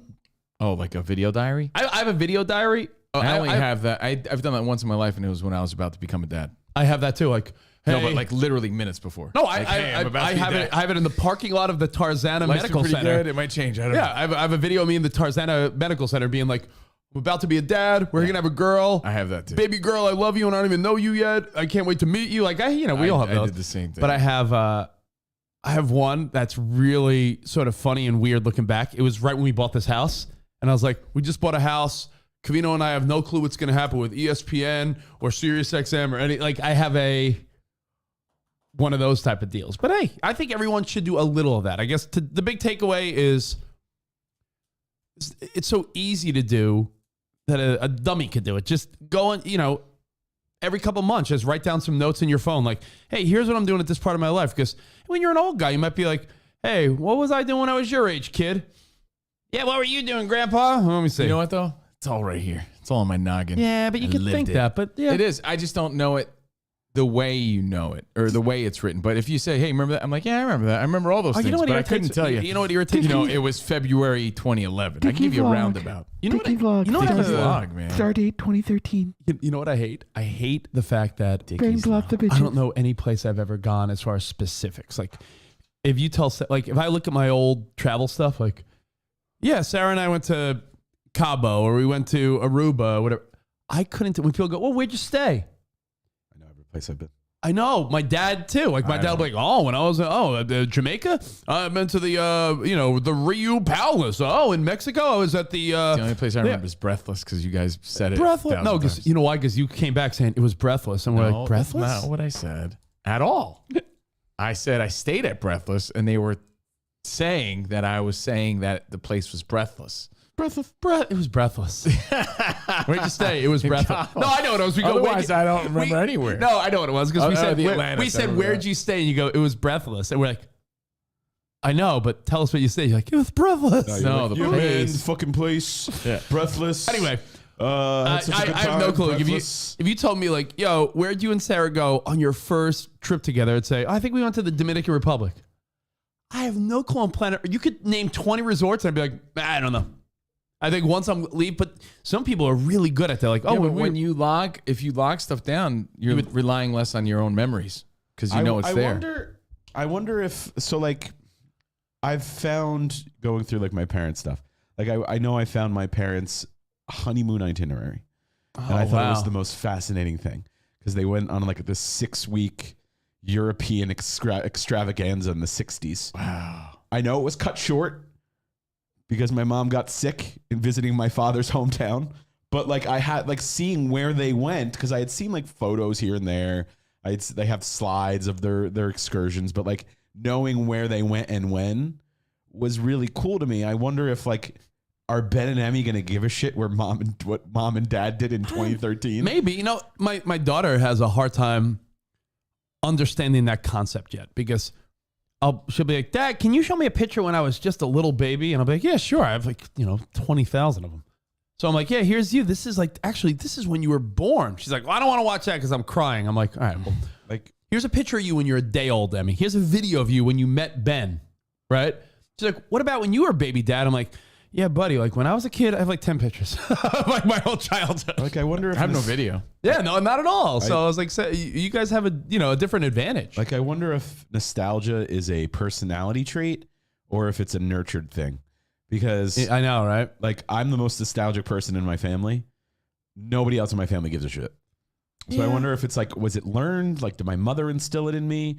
Or is it just how I am? You know what's interesting? When you see celebrities now, based on what Spot's saying and what you were saying, like how time has changed, like what we're able to have, you're noticing, like when we were kids, it'd be like, it would be rare to be like, and here's a picture of your star athlete when they were a kid. It would be like, Keith Hernandez in a black and white photo. Like now, So I was amazed to see Joe Montana had so much home footage of him tossing the ball around with his dad in the backyard. yeah, they must have been rich. It's like, really? But it's like that 8mm shitty film. But still, they had it. But I'm saying most athletes, it's like, here's a picture of your favorite. Here's Don Mattingly as a kid. It's like a black and white like team photo, and they circle him. Now it's like, hey, you want to see Josh Allen when he was a kid? And it's like video from someone's phone. Right. Like Brock Purdy, there's video of him playing like he was like high school player of the year, and it's like HD footage from like 6 years ago. It's sort of wild when you think about it. Like that video of Joe Burrow with like bleach blonde hair when he was in high school or college. It's we have such different footage now with these kids. Rich has a life journal or a travel log, and I'm telling you though, we never upload that to the cloud, put it on like Google Drive or something, so you always have access to it. It's a matter of keeping up with it. It's so true. I think Spot brought up last week, like everyone has good intentions. because the pandemic threw off all of our lives, right? Oh yeah. Was there anything you look back on? You're like, read me 2020. yeah, and you're like, oh shit. 2020, Super Bowl Miami, ESPN SXM did a show on the beach. Kobe died. Went to a Guy Fieri event before the Super Bowl. February, baby shower at Spot's house. It was a bee theme. Remember girls. the bee? Yeah, the key. theme. I still have shit from that. Baby shower at Spot's. Ben is born. Cindy visited to take care of Ben.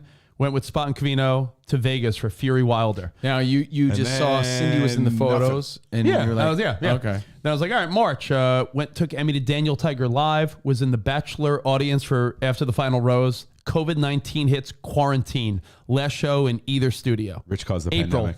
Tiger King, SXM from Spot's house, Covino's house, and our place. You know what made me realize? I forgot how we do the show at your place because I have a funny video.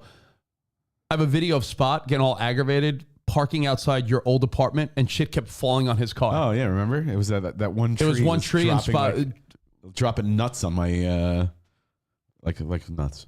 Dropping nuts on my car. And I'm like, it was denting. And I'm like, what the fuck? April, May, everyone gets into Tiger King and baking. Spot makes bread. Maybe that was foreshadowing, Spot.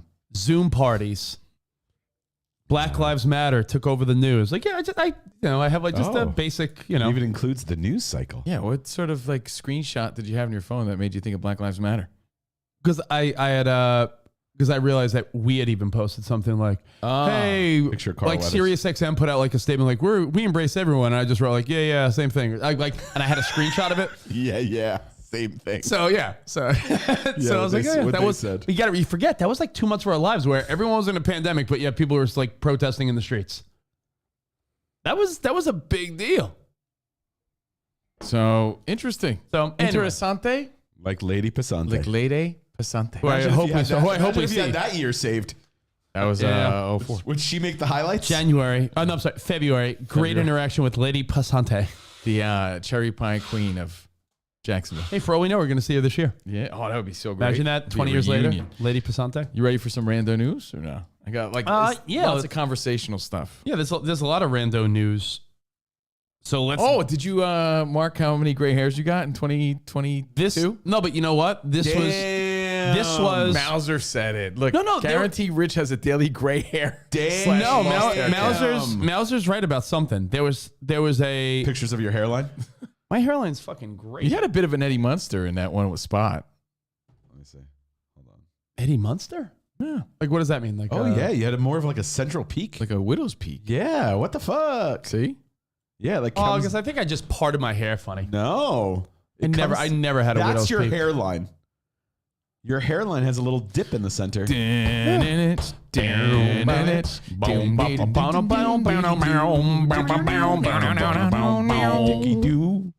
I realized though, it really has been the last 2 years where I went more gray because I was seeing like pictures of just my stubble in photos and it was all brown. I'm like, it's the last 2 years really. Oh, yeah. That's when the gray I think started people hitting. forget. I don't see a single gray on your head, Rich. Yeah, I mean, the gray's over here. It's really just here and here. But hey, what are you going to do? We're not getting any younger. Rando news. Rando news What sticks out to you in the rando news? January 23rd, Monday Fun Day. Snooze. So we know who's playing in the conference championships after this weekend. 49ers, Eagles, Bengals, Chiefs. Think the right Next teams are there? Sunday. Yeah. You know, like you said, same as last year, minus the Eagles. Clear something up for me because I didn't have the energy to look it up. The whole thing with like the location of the game being played, that's no longer relevant, correct? Bro, hope you get your refund. Okay. That was the big Joe Burrow. That was the Joe line. Burrow quote. Okay. Got it. Because the game, if it was the Bills and Chiefs, it would have been a neutral location. Right. But now it's Chiefs Bengals, so it's in Kansas City. So Joe Burrow told everyone after they beat the Bills, like, hope you get your refund. It's nice, Joe. I know. So, yeah, you know, it's other than the Bills who just, you know, didn't show up yesterday. It is nice when the right teams are there because it's like, all right, the system, you know, played out the right way. Like, It just goes to show you that everything all season is just a bunch of hot air because if you really thought about it, you probably would have said 49ers, Eagles, Bengals, Chiefs. when the playoffs started, right? When the playoffs started, we said there are 4 to 5 great teams, and 4 they're there. You know, Is anyone saying, well, if the DeMar Hamlin situation hadn't happened, is anyone saying that? no one's. I guess I think everyone realized they handled it the right way in the moment, and the Bills just didn't show up yesterday. They still had the advantage, home field yesterday. So again, the Chiefs, In the the Eagles, snow? the Bengals, and no the less. Niners all won this weekend. How miserable is that? Congrats. I know. Why the fuck would you want to play in snow? There's other rando news. We'll be talking more about this again on Fox Sports Radio unless something better happens. I think the big takeaway going into championship weekend is how I can't remember a year where all 4 teams are so equally matched in your mind. Like they're like, I don't think anyone would say of the 4 teams remaining, one is so better or worse, right? And the young quarterbacks, amazing. It's both games, the point spreads are under a field goal. Like it started out like Eagles and Chiefs -1. It's up to like -2 now for the Eagles. But the point spread is minuscule, meaning like usually the home team gets what? The automatic like -3. It's not even that. So you could say these are pick'ems. These are no one in Vegas is heavy on anyone right now, which is pretty crazy, right? So these games there's no real quote, I'm here. There's no favorite, right? There's no favorite, which is sort of fucking wild, right? If Mahomes' high ankle sprain's all right, they'll be the favorite. They've they're lost so to the Bengals good. 3 times in a row. Yeah, but the Chiefs are fucked. And like, you know that Travis Kelce's getting the ball. Somebody fucking contain this So guy. handsome. Can't. So good luck. Well, you know They're all what? great teams. All good teams. Congrats. Yeah. Joe Burrow's the guy. In other rando news, Adam Lambert slams the idea of Theo James playing George Michael in a biopic. And the thought process is another straight guy playing a gay icon. I'm over it. Okay. Oh, so you have to be gay now to play a gay guy? But he has a good look. He has a very similar George Michael look. Sort of. I gotta find this. If there was an Adam Lambert biopic, my brother could play him.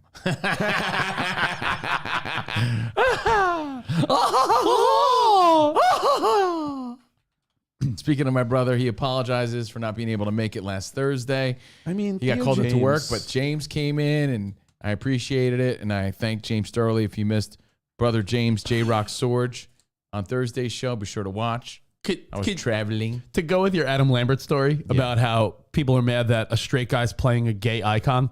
Spot, can you look up this? It's worth playing the clip for everyone. There is a very similar look to Theo James. Theo James, by the way, is the guy George from Michael. From White Lotus. The White Lotus, And, Cameron. and the Divergent series. Yeah. Well, can you please? It's Handsome dude. He looks like James Franco. He's very His name should be handsome. Theo James Franco. I mean, Cameron, man. Cameron. Don't give anything away. White Loti. Still halfway through. Spotty Boy, if you can, it pops up. It's a minute long. I'm but- with Zush. It's called acting. I don't No, know. Bill Burr. People get all mad about it. Bill Burr on Bryan Cranston. It's if you may have seen this clip. I'm sure you have, but if you haven't, Bill Burr on Bryan Cranston, and it sums up exactly this: a gay icon being played by a straight guy. I mean, how could it be? This is This great. is how screwed up my country is right now. Do you know Bryan Cranston, right? That dude did a movie. He played a quadriplegic, and people gave him shit. Well, the movie sucked. Being like, why is there an able-bodied person playing a quadriplegic? It's because it's called acting, you dumb fuck. See, if he was a quadriplegic playing a quadriplegic, that's not acting. That's just fucking laying there saying shit that someone else wrote. So tell us, what did you do to prepare for the role? Well, I dove headfirst into the shallow end of a pool when I was 23. That's horrible. I feel like I've been preparing for this role for But it my is whole acting. life. But wait, that's a great example. Yeah, man, Bryan Cranston shouldn't play a handicapped guy. Why? Like Ray Liotta said on our show. What do you say? Plain, it's just plain pretend, really good. Pretend. Why? Yeah, it's like I But he said get it like Chantix. Chantic, Just plain pretend. Plain pretend. Yeah. Plain So, hey, look, pretend, Chantix. I don't make the news. I just reported. I don't make monkeys. I just train them. Imagine if in a twist of things, Theo James was like, "I love dick." Like, oh my god, Wouldn't be the first time. Yeah, but who's to say that he doesn't go Yeah, there? And yeah, he's like, what hey man, look, I lean straight, but I like cock too. Like, who are you? I'm trying to make a living. Yeah, we don't know. But Don't knock it Adam till you try Lambert slams the idea, and it became a story, and I'm just sharing it with you. Well, speaking of movies, you see, James Cameron became the first director to be part of 3 movies that have made over $2 billion. So That would be Titanic. Well, actually, number 1, Avatar, 2.9 billion. Titanic made 2.1 billion. And Avatar: The Way of the Water just surpassed 2 billion. So that's also pretty random. that's a lot of money. But those are B's, not millions. Those are billions. Titanic getting 2 billion is much more impressive than 2.1. Avatar: The Way of Water getting 2 million. Agreed, Billion. because everything was like half Everything the price. was half then. the Yeah. price 25 years ago. But again, Avatar: So- The Way of the Water just surpassed this weekend 2 billion. And by the making way, him the only guy to have 3 movies at $2 billion. in regards to the Bryan Cranston deal and the Adam Lambert, George Michael deal, I agree with EJ. Race should be considered in casting, but that's it. Everything else is acting. Yeah. Like if the part calls for a young black guy, you cast a young black guy. I mean, I think you got to find a guy that looks like the dude and can act like the dude. That And being may said- the best man win. That being said, you know the rule. Or woman. You never go full retard. You We can't learned that in Yeah, Tropic either, Thunder. yeah. This is another like Tropic Thunder. told us that. eye-rolling sort of story that you want to like, I don't know. They have the point. I don't know. But some controversy, like minor controversy, I'm sure. But you remember the Miss Green M&M? Remember? Do you remember Miss Green? She was like Yeah. the sexy one with the high boots. Played by BB. The voiced- eyelashes. Sorry. Voiced. Wasn't it? Oh, no, wait.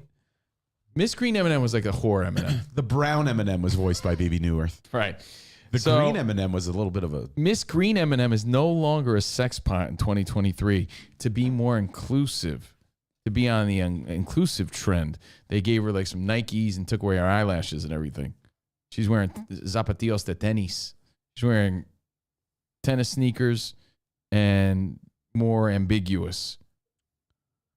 And they downplayed a reference to gender. I mean, they also made the orange M&M more anxious in order to embrace oneself. Meanwhile, we're talking about fucking M&M candies. That being here, said, okay? I would if I was an M&M. Now, Still. I would both. Because of the backlash, really? The second Yeah. one, like I said, think they're trying to she's- make it non-gender specific. No, I would if I was an M&M. At least that's the story. So the new one, I still would. Now, if I were an M&M, if I were an M&M, hold on, this caused so much backlash, right? And guys like Tucker Carlson's like, "Would you believe?" Like, he's. And yes, this is a story from last year. There's just an update on it. This is the update because they were 86th. Maya Rudolph is playing the roles in a Super Bowl ad. So now we're hearing about Super Bowl ads, and that's the update. Yeah, they all wear sneakers now. They're all a little more generic, and aren't they gonna like melt them or something? So yeah, they're gonna like get Maya rid of them. Rudolph. The update is Maya Rudolph is now like the spokesperson. It's not going to be the M&Ms, or somehow they're going to tie it in during a Super Bowl ad. So stay tuned. And then it said guys like Tucker Carlson fell right into the trap, right, of like complaining about a candy. But like I said, it will be answered, or the new campaign will be addressed for Super Bowl. Yeah. It's we all agree though. It's candy. Yeah, it's so stupid. Pam Anderson is kids candy. I feel like I've heard this story too. But Pam Anderson says candy. that Tim Allen showed her his penis on the first day of work, and something along the lines of he came out in a row. He was like, "Everyone else is saying it, you might as well." And she's like, "Wow!" On her first day of Home Improvement, I thought the weird part was when he opened his ropes. He did say, "Huh?" And she was 23 years old at the time, and he completely denies it, which obviously he should. Yeah, I mean, so I don't think he's gonna not. Know. Right. So now Pam. Why even? I mean, I'm not saying on the first she day of doesn't have a filming. right to her story, but Yeah, when she was 23 on the first day of filming. I don't know how I feel about it. I walked out of my dressing room and Tim was in the Tim's in the wrong hallway if in it his happened. robe. Yeah. He No. opened his robe and flashed me quickly, completely naked underneath. He said it was only fair because he had seen me naked. Now we're even. I laughed uncomfortably. Ha ha ha ha ha. Weird, inappropriate. Here's my thought. I don't know. Forget. I don't even have a thought on it. There's something. If he did it, he's wrong. If he did right? it, if he did but it, it's also weird yeah. to hear it all these years later. Yeah, and like now we're it's mad like- at Santa Claus. Yeah, it's like no, it was never right. Never right. But it's like by analogy, it would be like Emily Ratajkowski, after being made famous by the Blurred Lines videos, now let's talk about how it's like the worst video of all time. It's like, still one of my get it. favorites. I get you felt uncomfortable. So I guess that's going to be the lead and the most important thing. But it's also what made you famous.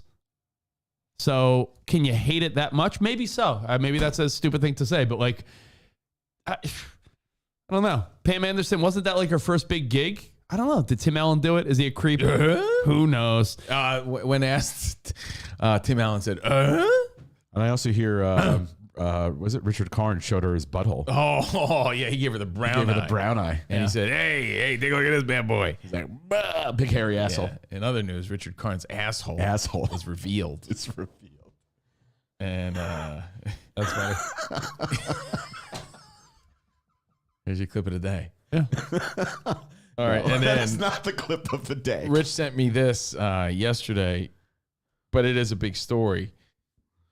Hundreds of people flock to ride Splash Mountain for the last time because as of now, it's done so. Yeah. Closed down. Oh, really? It was How a do you ride do? Mighty based fine on the Mitchell, how do you 1946 do? film Song of the South, How which do you people do? deem racist I can happily say I've because of the racist undertones. ridden Splash Mountain.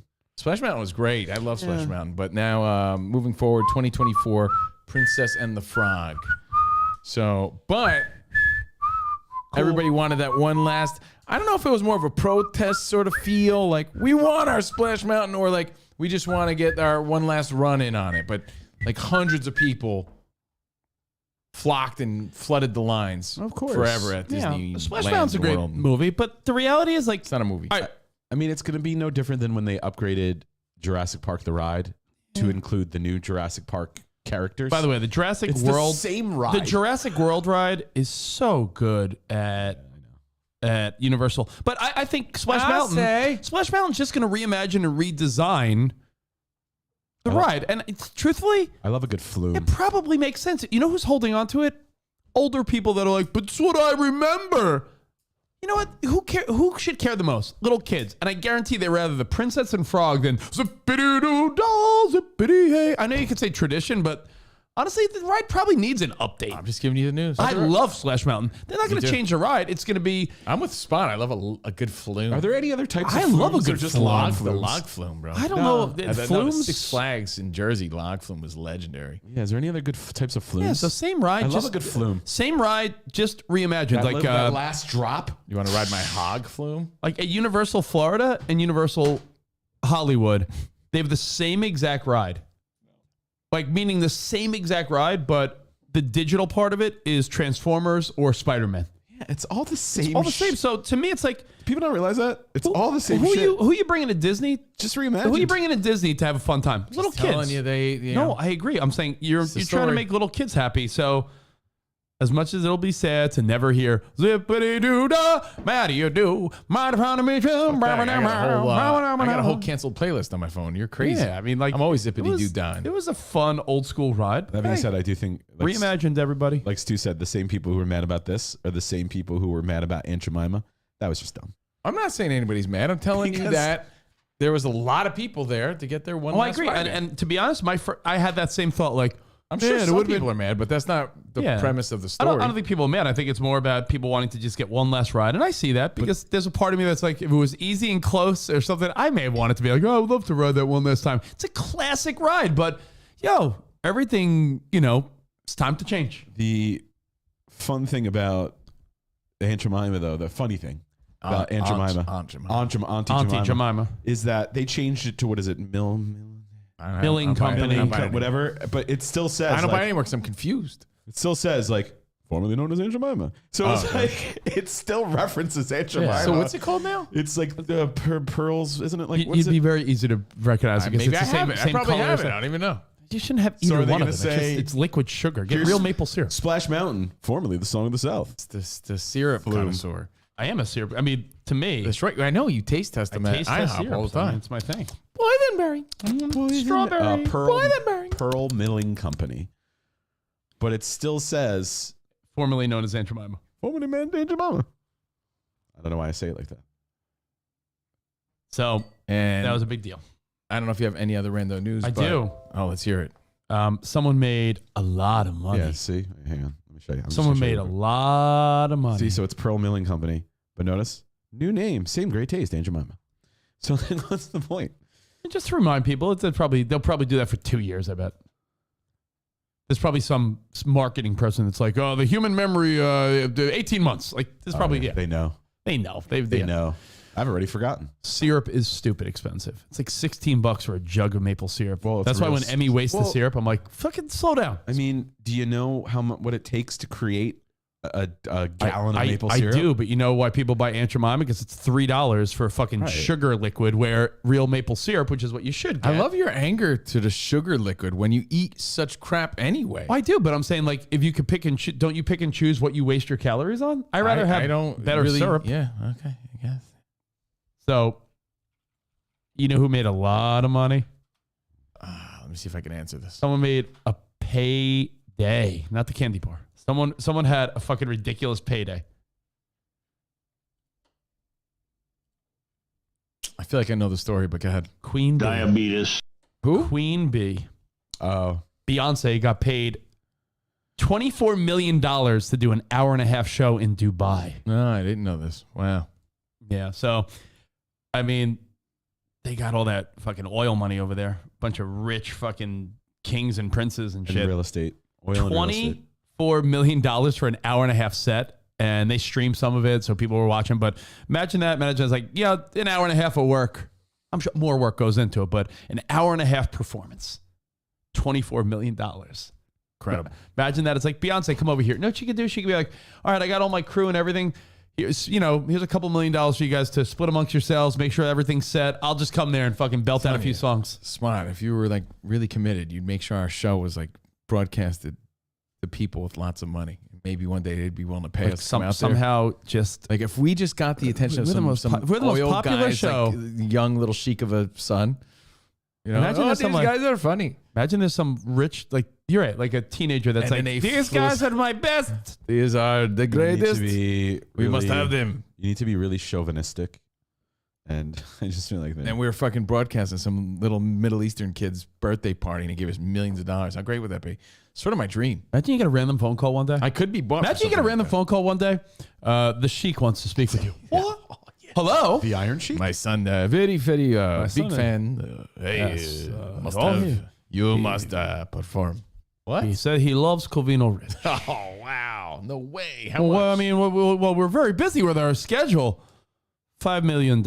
You come here to perform. Yes. What do you mean perform? Just do your show. No problem.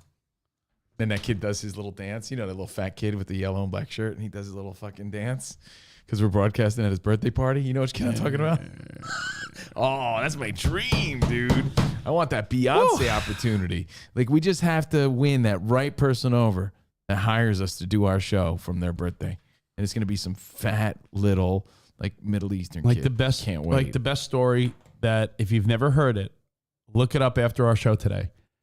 Jim Jeffries, the comedian, tells the story about how he was hired to perform at Mariah Carey's birthday party. Yeah. And it might be, Tola hired him, I believe. in my That's the story. opinion, it's the funniest stand-up comedy story I've ever heard. Not the best set, the best story. The story of Jim Jeffries going to Mariah's house and bumping into Eddie Murphy and all the people that were there and the awkwardness of doing a private party. That story might be, I think, my favorite, top 3 at least, story that's part of a stand-up We set. have to interview the little fat kid because his birthday party. Get over here, buddy. Yo, man. And Covino will be like, yo, when you get older, you're going to get a lot of ass, huh? There he is. He's so pumped that we're at his party. Who's your favorite, buddy? Covino and Rich. He's so happy. There's Covino in the background. You know what I picture? Honestly, Honestly, you and I broadcasting. I picture like a King Joffrey type, like in old fucking medieval times. Imagine like a King Joffrey type. It's like you, and you're like, oh my god, are they gonna murder us? He's like, I find you funny. And you're like, oh. But that's right prior to that clip is Rich and I introducing him to the dance floor for his birthday. But unfortunately, our old agent at CAA told us there's no market for Korean and Rich in the Middle East. Honestly, one day I feel like someone's going to pay us big money to do something like that. And it's like, really? No way.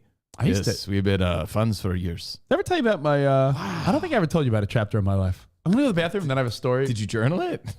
I didn't, but I have a chapter of my life that you don't know about. Okay, It's a well, that secret being chapter. said, that's your random news of the day. Rich is going to get ready for the story. Another tale, another fun fact about Rich we didn't know, but I will tell you this. If you want more Covino and Rich greatness, you got the triple doozy. You got the hat trick this weekend because Rich did a Behind the Velvet Rope pizza party time with the kids. I did Live from Idaho, and Spot did a poly talk with his wife. That was very juicy. Oh. Very similar to Rich making pizza with his kids. Same shit, but you could see the dichotomy. You could see the different lives we're all living.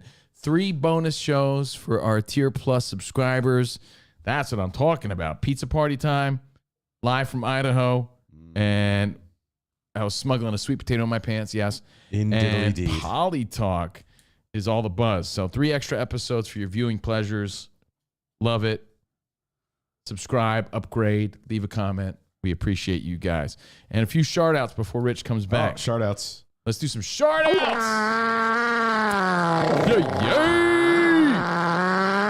Let's make it a great week, everybody.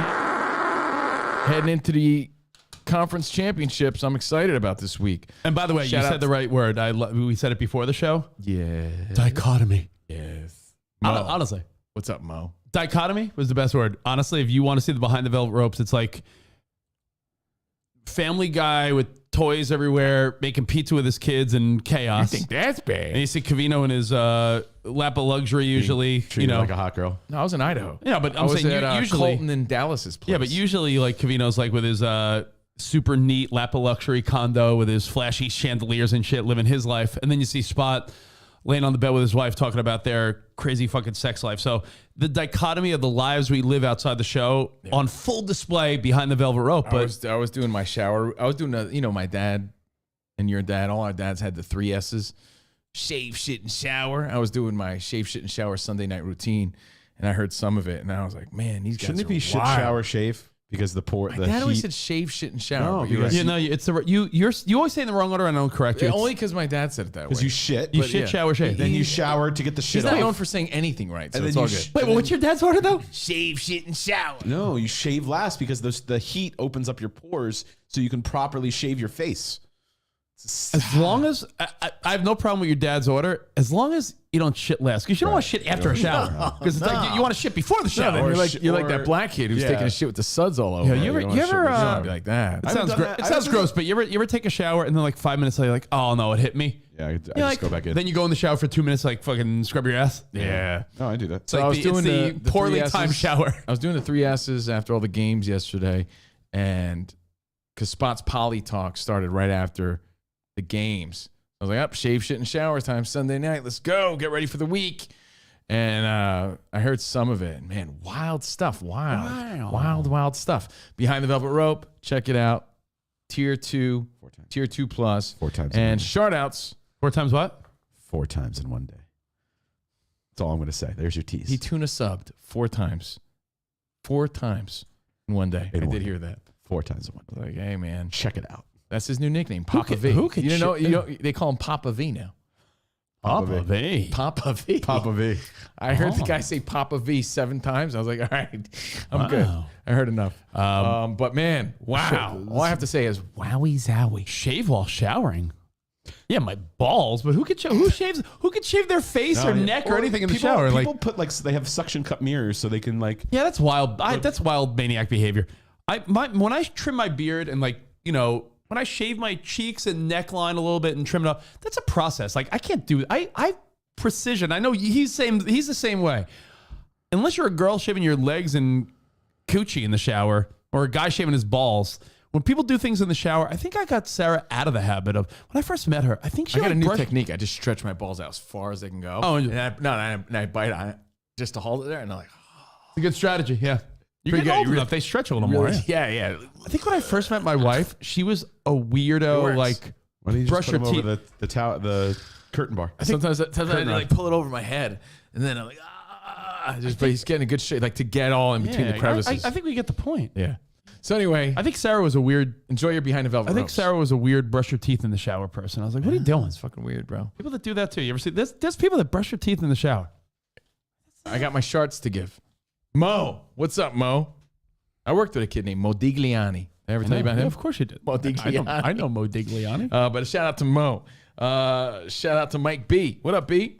What up, Evan? What up, Alfonso Alicia? What up, Alfonso? What up, Alicias? What Can up, Barry? Can I give a big one? Eric Bolt. Let me finish. Joe Led. What up, Joe Led? I'm gonna let you finish. Carlos Salazar. What's up, Carlos Salazar? Orale. Sounds like Carlos Salazar. Sounds like a Mexican drug lord. Brandon Robs Robertson. What's up, Brandon Robs I like that Robertson? guy. He's a really good guy. Ray Rivas. What's up, Ray Rivas? Shout out to my dude Chris, the all-night sucker rucker. Sorry about you, Sorry, Cowboys. that's Cowboys. In fact, hold on. Pause. Because Carlos Salazar, Brandon Robertson, and Ray Rivas, like all simultaneously sent me the same exact Mexican word of the day. And it's dedicated to Chris Rucker, the all-night Mo Sucker. By the way, I just heard Spot fart. He's the gross. I heard that too. I heard like that was with the door Through closed. the door. I heard that. And I heard, it's fucking gross. So obviously Chris Rucker is a Dallas Cowboys fan. And he said, y'all could eat his ass and all that shit. But the Mexican word of the day is one I've used before. So no need for all the what? Hoopla?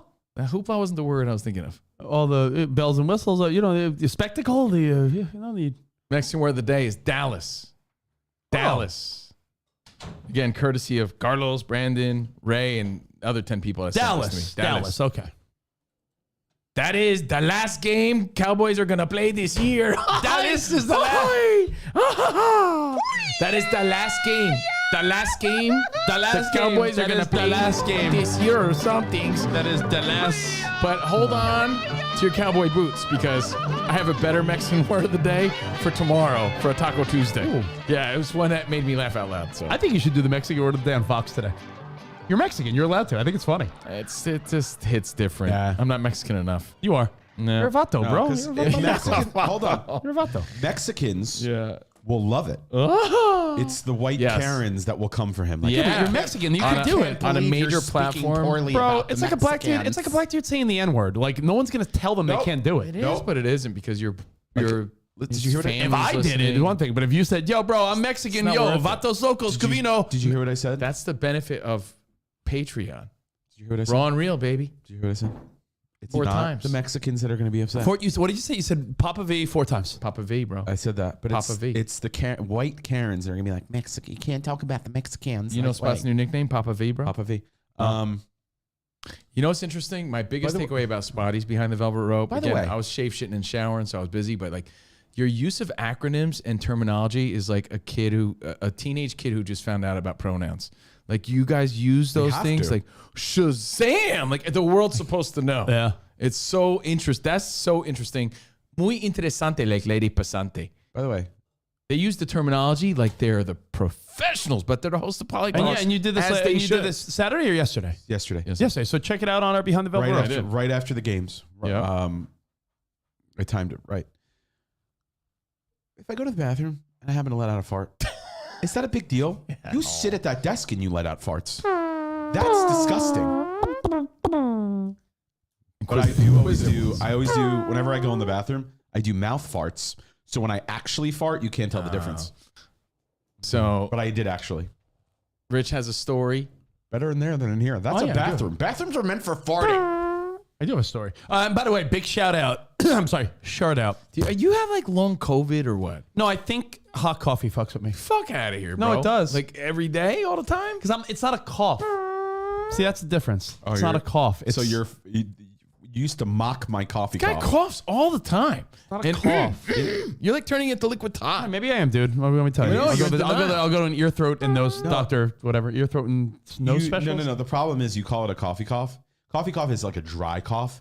You actually have a productive cough. I don't, because it's not productive. There's No, it's nothing productive. there. Like You it must sounds hear it when you're phlegmy. editing all the time. It sounds phlegmy. It's very gross. Yeah, man. I know it's grosser. Yeah. Spots ripping ass in there. You're fucking snorting over here. bathroom. It's meant for farts. You take a mean, steamy shit every morning. Oh, I can't go own in there and Rich. let one rip. I owned Rich this morning. I was like, ah.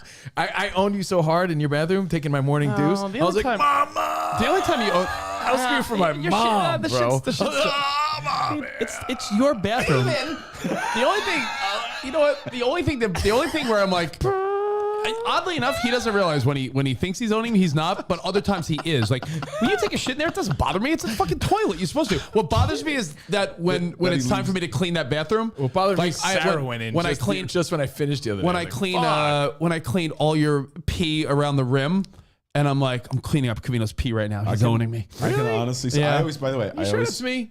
No one uses that bathroom. We all pee in that bathroom. I always wipe the rim. I'm a whim Yeah, but wiper. I'm so not. am I. Yeah, but I'm I'm a a rim rim wiper, and I usually don't. I pee once a week in there, maybe during the show, right? I can honestly I say, apologize for that, but I don't. It's okay, but I'm telling you, that's when you own me. I can honestly say, I'm like, God damn, I'm cleaning up his. in the 2 years we've been doing the show here, has it been a year like and a half? Covino's probably like, it's like, mama. In the year and a half we've been doing the show here, I've never once placed my butt cheeks on that toilet. So it's Covino's all like him. John. Covino's like John Riggins at the old Sirius XM, putting his arms up on the wall while he's peeing. So anyway, tell your story. I want to give a big shout out because I told him I would. He's a Cowboys fan, and I said, "Yo, sorry, dude, your defense played well." He's a big listener, big supporter, hits me up a lot. Will Kane. Robert Bobo York. Robert Bobo York was hit me up with some DMs, little trash talk. Something I want to talk about on Fox later. Trash talk. All right, I write it feel down, like because you're gonna ask me. Yeah, no, I will. I hit up Danny G with some topics for today. I could talk about trash. I hate how my wife throws recyclables in the trash, like boxes. But But I feel assume it's biodegradable. I feel like Covino said something years ago, and it didn't bother me, but I was aggravated by it yesterday. Was it I went to pull my, garbage people come on Friday. I hesitated. Spot did 4 times. I didn't bring my. That was Saturday. Spot came 4 times. Garbage guy came once. But you put out the 3 cans, like the 3 seashells. You put out the 3 cans on Friday morning. Yeah. Recycling, garbage, and the green one for like the landscaper.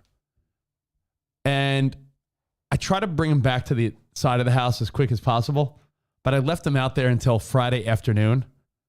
And someone put a little doggy shit bag in my garbage can. You got the doo-doo bag. And I was like, I get it because they don't always tie the doggy doo-doo bags. They did, fortunately. But I'm like, still, even though it's a garbage can and I get it, it's not the garbage can that's waiting to be picked up. It was an empty garbage can. So now my empty garbage can had a little shit bag at the bottom, and that was the only thing in it. And you know who put it there? It's a fucking little shit bag. I get it. It's a garbage can. I understand. Snooze you lose. I left the cans out there too long. So I was saying how Beyonce made $24 million. I can't wait to get paid by that fat kid's dad. Knock on wood. Yeah, hello. Who the fuck is this? Steve Covino? Oh, yeah, what the fuck you want? You will fly. What? Birthday party. Yeah, but I don't know. I got busy plans and stuff. First class. All right, well, hold on, though. What are we talking? I got to pick up Melody from school, my ex-wife. Hold on. It's worth your while. For what? My chubby kid likes you. Then we agree, and then he does the dance because he's so happy. He does dance. All of a sudden, you look at your bank account. He does dance. All of a sudden, you look at your bank account. There's a few million that have been wired into your account. I send you deposit. Check bank. It's going to happen. Let me ask you. There he is. Happy he is. My son, adore you.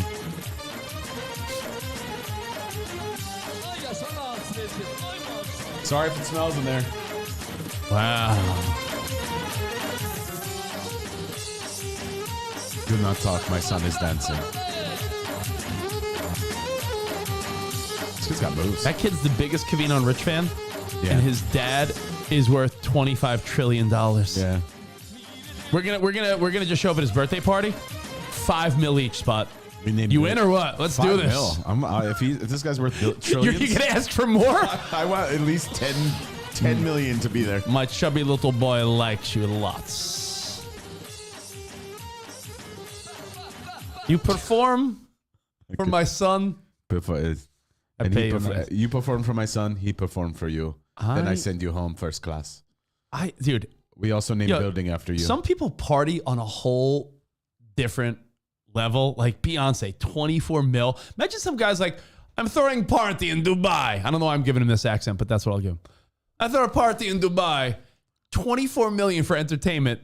All his friends come there. It's like, yes, I have to be. Imagine having to keep up for an hour and a with half trillionaires so much that you're like, well, guess what I got? Beyonce. Like, Jesus Christ. Like, I think about that. Cheese and crackers. And anytime I see a hot chick and she's in the Middle East, I'm sorry. I hate to sound rude, but every time I see like a hot chick in the Middle East, I'm assuming she's fucking some billionaire. Like if some girl's like, hey, I'm in, the Middle East, and she's like, I'm assuming like, well, what are you doing? What are you doing in Dubai? Unless it's some rich guy that's like, I bring you here. She's in a penthouse at the. Are you not going to tell us the story? I am going to tell us, and I'll tell it real quick. Tell it real quick. I want to hear it. Right now. But yeah, Beyonce. Go. 24 mil. Story. Go. I used to fucking dominate the Sweet 16 circuit. That was a source of income for me for a 3-year period of my life. What does that mean? Oh, the Sweet 16. Okay. Bar and bat mitzvahs too, by the way. When I worked at Z100, there was this is back in the day before social media. So it was a harder way to get a hold of people. That's the truth, right? I mean, you couldn't just DM someone or hit them up on Twitter or Instagram or Facebook. In the 2000s, I had someone hit me up and they were like, hey, my daughter is a huge fan of Z100. You're her favorite DJ. Is this nighttime hottie Rich Davis? Yes, it is. We'd love for you to come to the country club and introduce, like, just grab the mic, introduce our daughter at her sweet 16. Didn't you introduce like the fast feet dance competition too one time? No, that guy you like. The guy that, no, Didn't you host it? Yeah. He was in it. People don't realize. Hey guys, happy to be here at Larry's bar mitzvah. Just want to time for the fast food competition. Just want to say stick around because we have a fast food competition coming up, and happy to be here at the 100. I'm giving away prizes. Didn't you introduce us? Yeah, I was like, First up, Mark. There's Rick at the table. Give it up for Mark, everybody. Yeah. Didn't you participate? Now here's Lenny. Lenny, get up there. I feel like you participated. yeah. Man. Now, there's one guy, Azerbaijanis. he wears like those little ped socks that he's like so fast. He's like Ryan Garcia throwing punches. Is Can't it see his true feet. an Azerbaijani prince called you to host this? Yeah. By the way, we're probably getting all these cultures mixed up, but of course. This is Sorry. Azerbaijan. But what I'm saying is, That first fat kid could be Greek for all I know. I got called. There he is. Hold on, there. Whoa. Please scroll down. This guy's feet. All right, everybody, make some noise. I can do that. That's when Rich became a Give man. it up for old Twinkle Toes Johnny. Yep, Rich used to host these. You mean that's not Rich?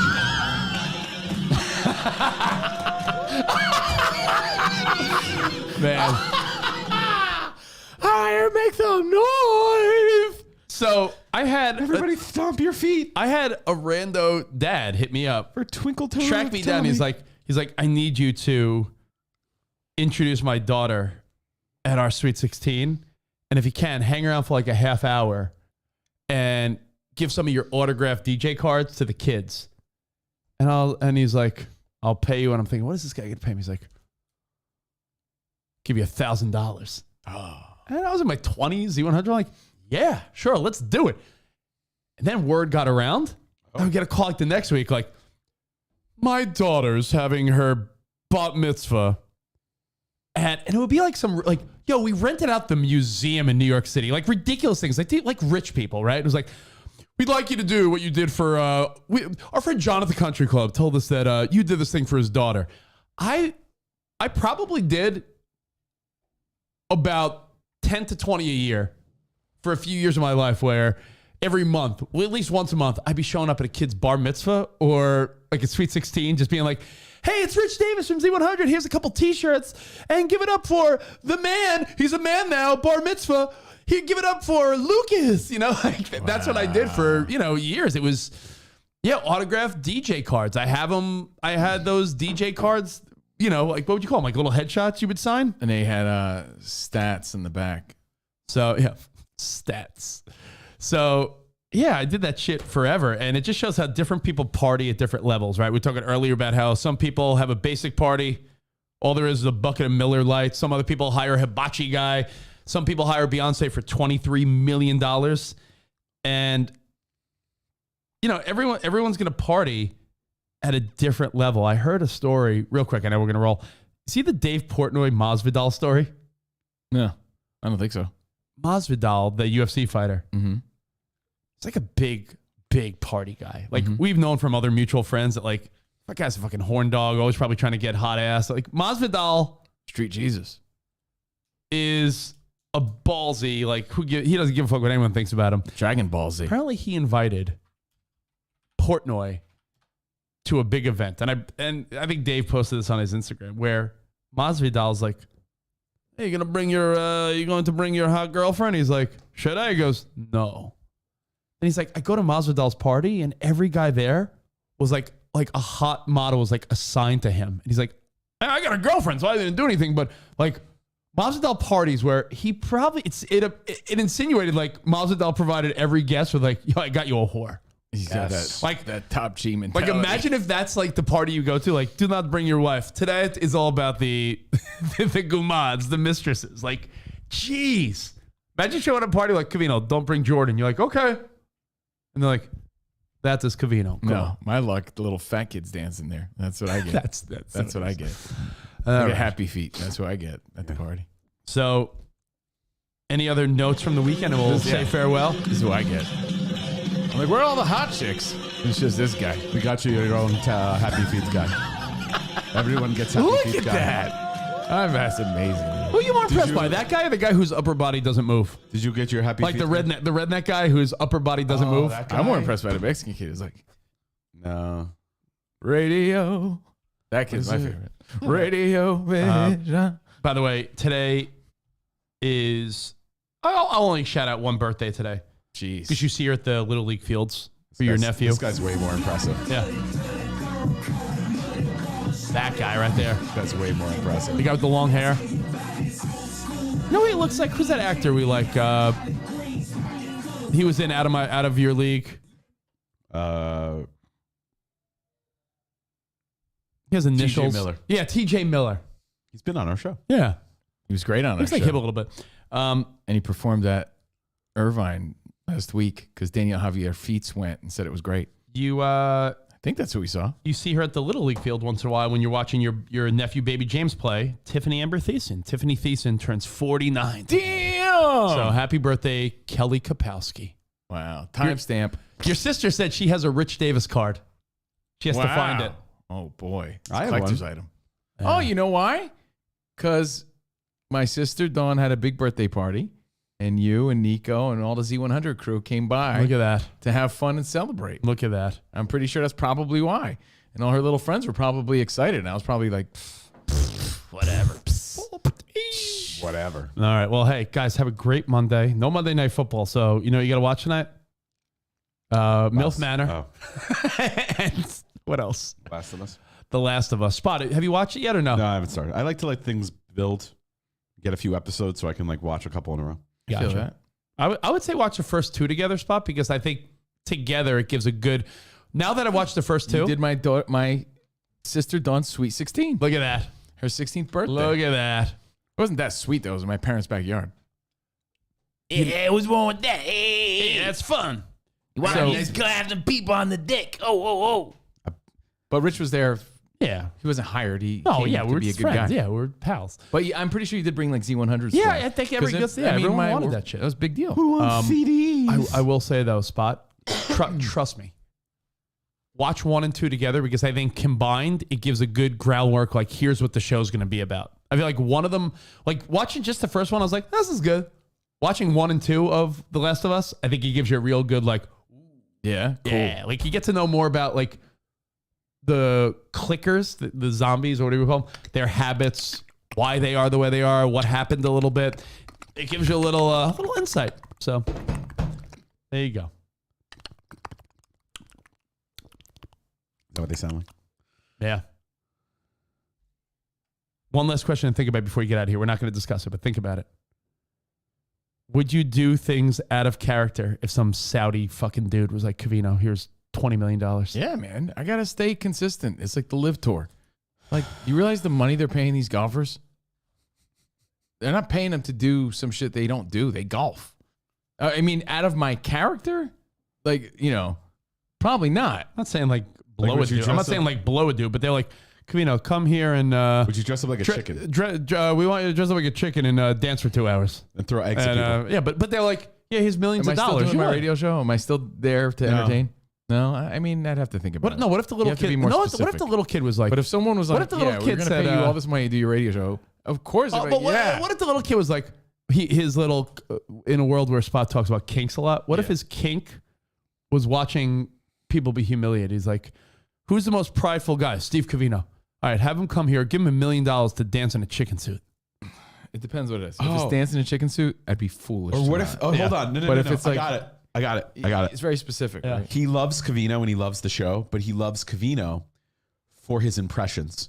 So he forces you to do the whole show with various impressions. And he calls it out like, He's like, now do Now Mahomes. do Mahomes. Now do Tyson. I'm bored of Tyson Dumoms. do Mahomes. I'm here. Now do Get It Goal. I only speak in segments. What if he was like, all right, Covino, we're hiring you. Oh, to do my radio show? We will transfer $2 million into Yeah, your bank account. I $2 guess million so. for what? You go around the whole night and you foot rub guy. What do you mean foot rub guy?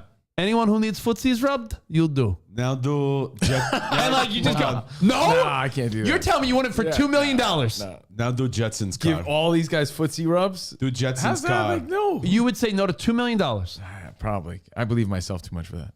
Fuck that. What human on earth would say no I ain't touched to no $2 fucking million nasty for ass rubbing a bunch of people's random feet. people's feet? Nah. Yeah, you wouldn't be like Richard Pryor in The Toy? Like Cliff Mysaka said? Well, hey, on that note, enjoy your Monday night. We'll see you tomorrow. We'll see you today on Fox Sports Radio. Until tomorrow, arrivederci, baby. See you in the promised land. Goodbye. Peace.